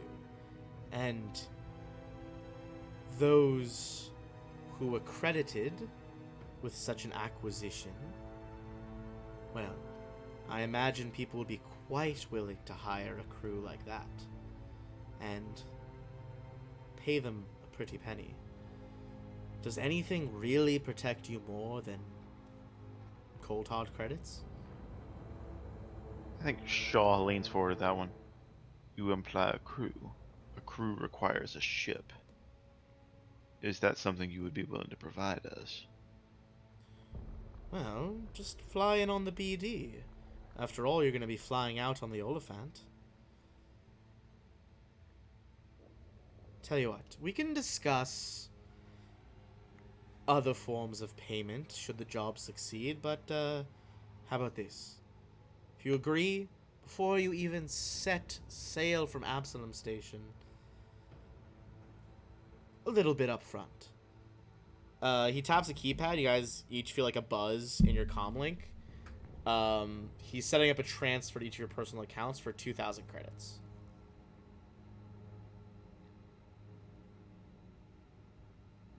Shaw kind of looks over at his colleagues.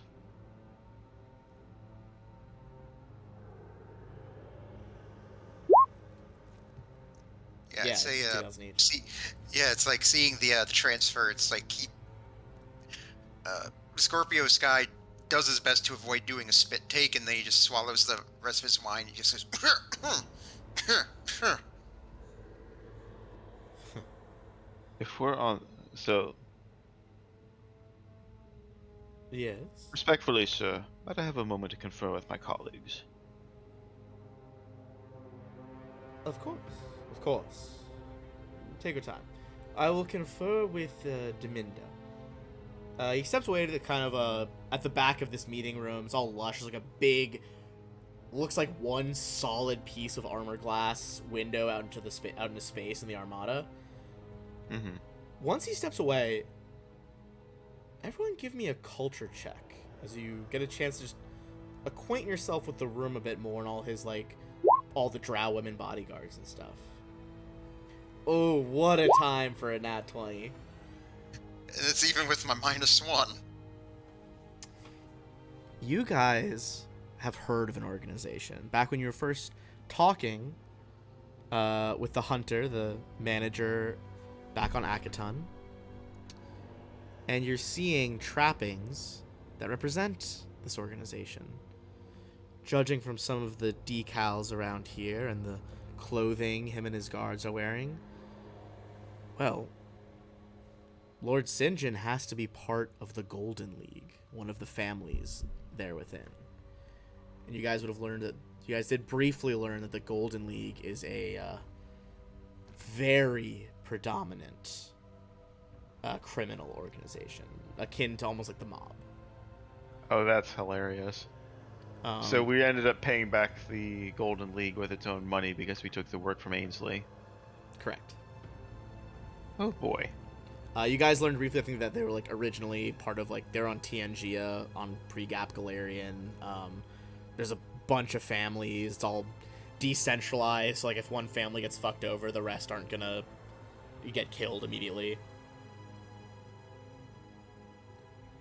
I would say on that nat 20 though, even higher than the other 19.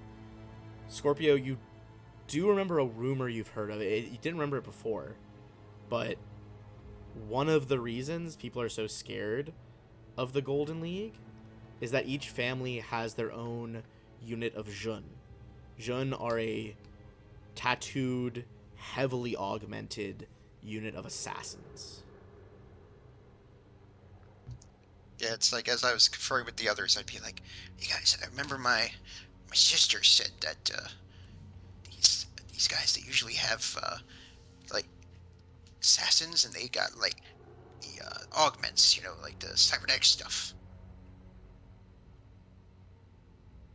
I think you guys like glance around as he says that. You see those two like buffed up, the only like two guy bodyguards in here, and you see one of them kind of scratching his face, and as the sleeve slides down a bit, you realize, oh, his arms aren't juiced up and super muscular from steroids. You see that he has like fully massive cyborg arms under the suit.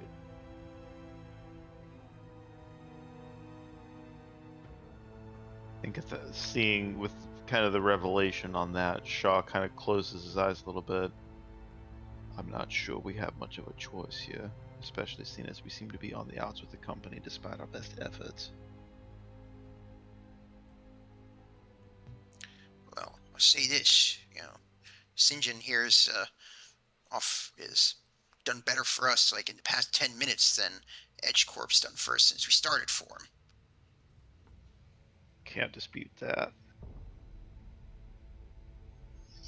I'm with you guys with whatever we do. I just really need us to be prepared that there's a good chance people will be after us if we do this.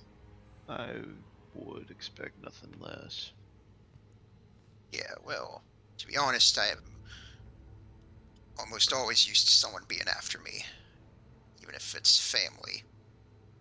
I hate to say this, Roland, but I have a feeling that, given what he said of the company, I have a feeling we have people after us already.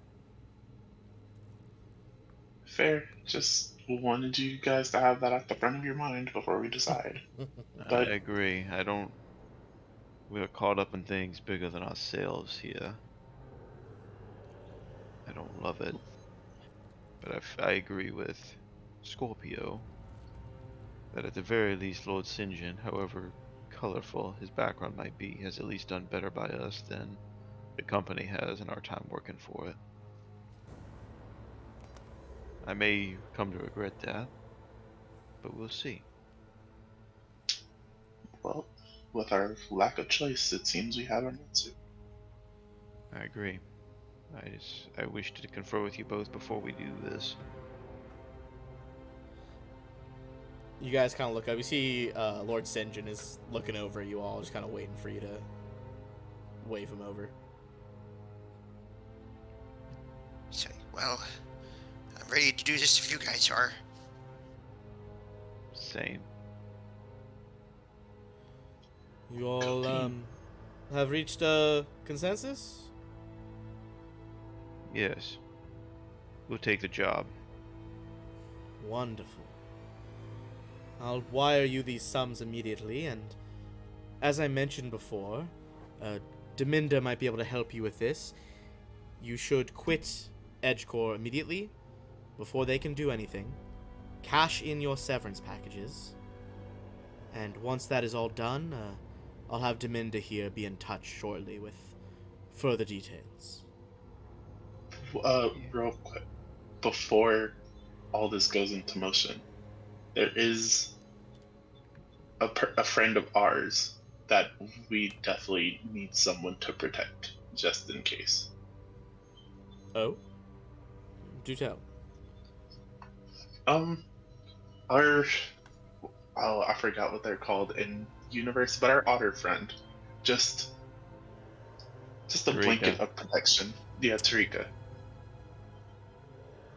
Just a blanket of protection should anything go wrong. She He was kind of closely working with us. He nods. He glances up at. At this point, he's sitting back in his high chair at the end of the table. Glances up at Deminda. You see him like bends down and whispers in his ears, and he nods. Deminda will put some of our associates in the company on it. I assure you, no harm will come to your dispatcher. Much obliged. There is one other thing, Lord St. John, since we're all being honest. I want to let you know your contact person we were with before. If they haven't told you, I have asked them to look for someone for me. You see, kind of frowns for a second, and Deminda is like, yes, Lord Sinjin is aware of this. I believe.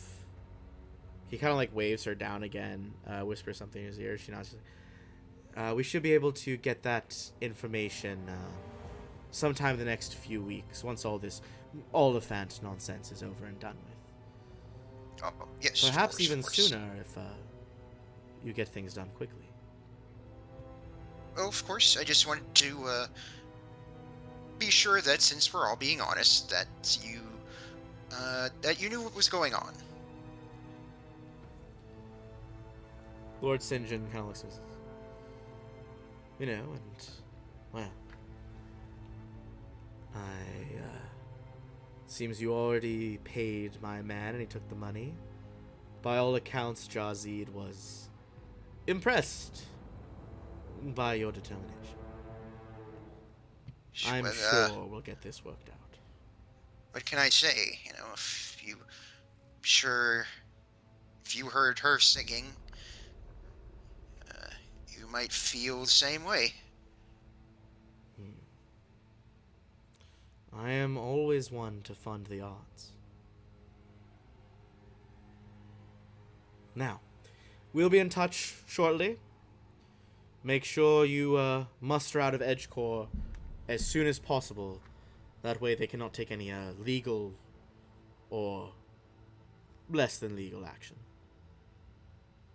At that point, you would see Shaw almost basically immediately pulls his data pad and starts filling out the paperwork. Yeah, seeing that, Scorpio would quickly get started with doing the same. You guys begin working at it. You start to look through the various forms, like sign in with your employee ID. Really, as you guys look at it, it's a pretty small reward. The severance package includes some credits and stock options. Honestly, pretty laughably negligible stock options, but you do technically have those rights.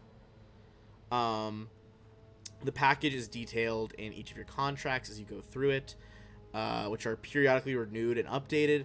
There is so much bureaucratic language with all of these subsequent updates and like addendums to your contracts that it is extremely hard to decipher. You guys know that like this is probably gonna take you at least a couple hours, you know, calling people on your personal comms, checking the infosphere, negotiating with just fucking faceless company bureaucrats. all of that before you can complete the muster out. A bunch of the salarati, the white collar workers, the middle class of the company. If we can find a nice booth somewhere off to the side of the casino, then maybe we can do that. Yeah. We're like the three of us gathered around a table, just like making exasperated phone calls to the salarati and stuff. Yeah, I imagine you hear Scorpio saying, "No, don't put me on hold again. God damn it." All right.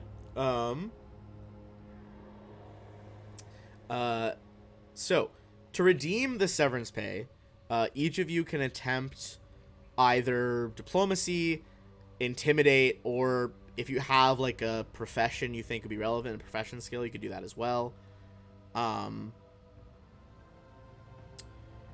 If you guys succeed, you guys get credits and you guys get build points. Those build points are going to go into a single pool that's kind of representing your guys' combined capital and collateral as a crew. All right. A little bit of metagaming, like these build points you guys are going to accrue as a group are going to help you throughout the campaign to like buy ships, move cargo, get businesses going as you are, well, you're no longer company men. Yeah. So let's start with each of you guys make one of those checks. And that'll kind of be one of the last checks we do tonight. As we're getting close to our time here. Okay, strong start. Oh god.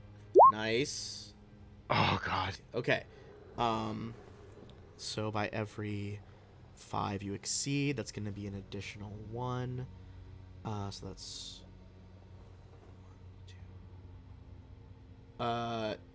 2 for Scorpio. Roland, you managed to negotiate 3 build points out of your severance. And Shaw, you did another 2. So, 7 total. That's Nice, very nice. That is Speaking not out of bad at character. all. Yeah, speaking out of character, I've been looking through the shipbuilding chapter. That's big money right there. Yeah, that's a lot of capital. You guys definitely took them for more than they thought. Like, you guys were able to really use the system and the bureaucracy to your own advantage. I would like to think that what did it for Scorpio was like he was actually singing along with the whole music, and then whoever picked up just started joining along with them. They're just listening in. I like to imagine like they can hear it before they turn off the hold music. And someone's like, bunch of cubicles, like, guys, come listen to this. This dude's just been singing to the hold music for like 10 minutes. It's a catchy tune. During the time you're, this takes hours and hours. You guys receive a hail from none other than your dispatcher, Tarika. Hey, listen, I met up with some employees, this couple of drow at the company, and look, I think it might be best if I muster out. Would you all, look, whatever happens, could we all be in it together? Come along, Tariq. Oh, As far as I'm concerned, look to my colleagues. yeah. Well, of course, ma'am. You've always been welcome to join with us. You know that. Excellent. Look, once we do this thing for Sinjin, we'll be independent at last. No one will tell us what to do. Look, I could find all the work you'll ever need for, maybe an administrative fee, and the universe will be your open road. Look, let's go in on this together. This will be a joint venture, okay? I got, she starts to list her capital, and basically she offers 3 more build points to bring you guys to an even 10. Nice. That's fantastic. Sorry, I've been reading through the Starship section. That's No, it is I'm very exciting for sure. That's a good amount. There's a lot of cool like Starship company shit going on in this campaign. All right. Listen, I'm gonna, I guess, get my stuff moved out of the building I've been working in. Take your time. You guys know a Deminda? She's one of the drow ladies that helped me. She says she'll contact you guys on your comms. Well, I don't know. She said she'll contact you. That's really much all she said to me. Understood. We've been in touch with her. We understand, ma'am. Just get yourself someplace safe. Will do. I'll call soon, okay? And look, we got this, all right? Shaw smiles. As like we hang up the phone, he just adds in, "Be prepared for a hot exit." Okay, bye. Okay, yeah, she's like, how is she? Okay, bye. Sorry, I didn't give you this part. For every build point you earned yourself, give yourself 250 credits. So Scorpio and Shaw get 500. Roland, you're gonna get 750.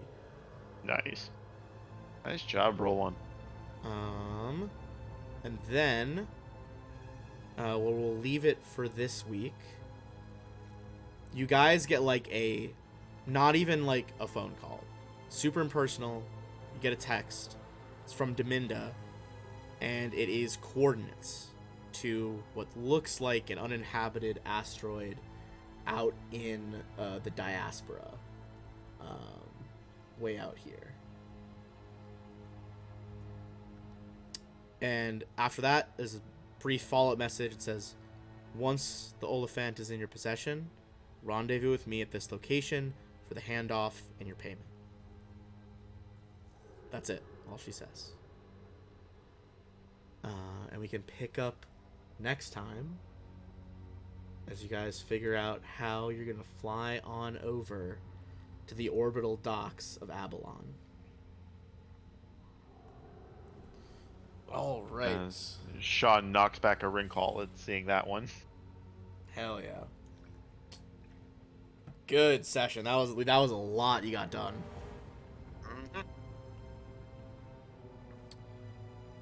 And I feel like there is an XP reward I'm missing for finishing that part. I will look back through the book. I feel like there should be one, and I'll send it to the chat if there is.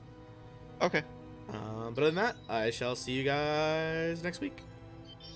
I'm just happy I made the truck jump. I'm just like, my dice. That was showed up so for a good. I moment can't. there. I was like, oh man, it's 19. Like I was like, they'll probably live. They don't make it, but that was very clutch.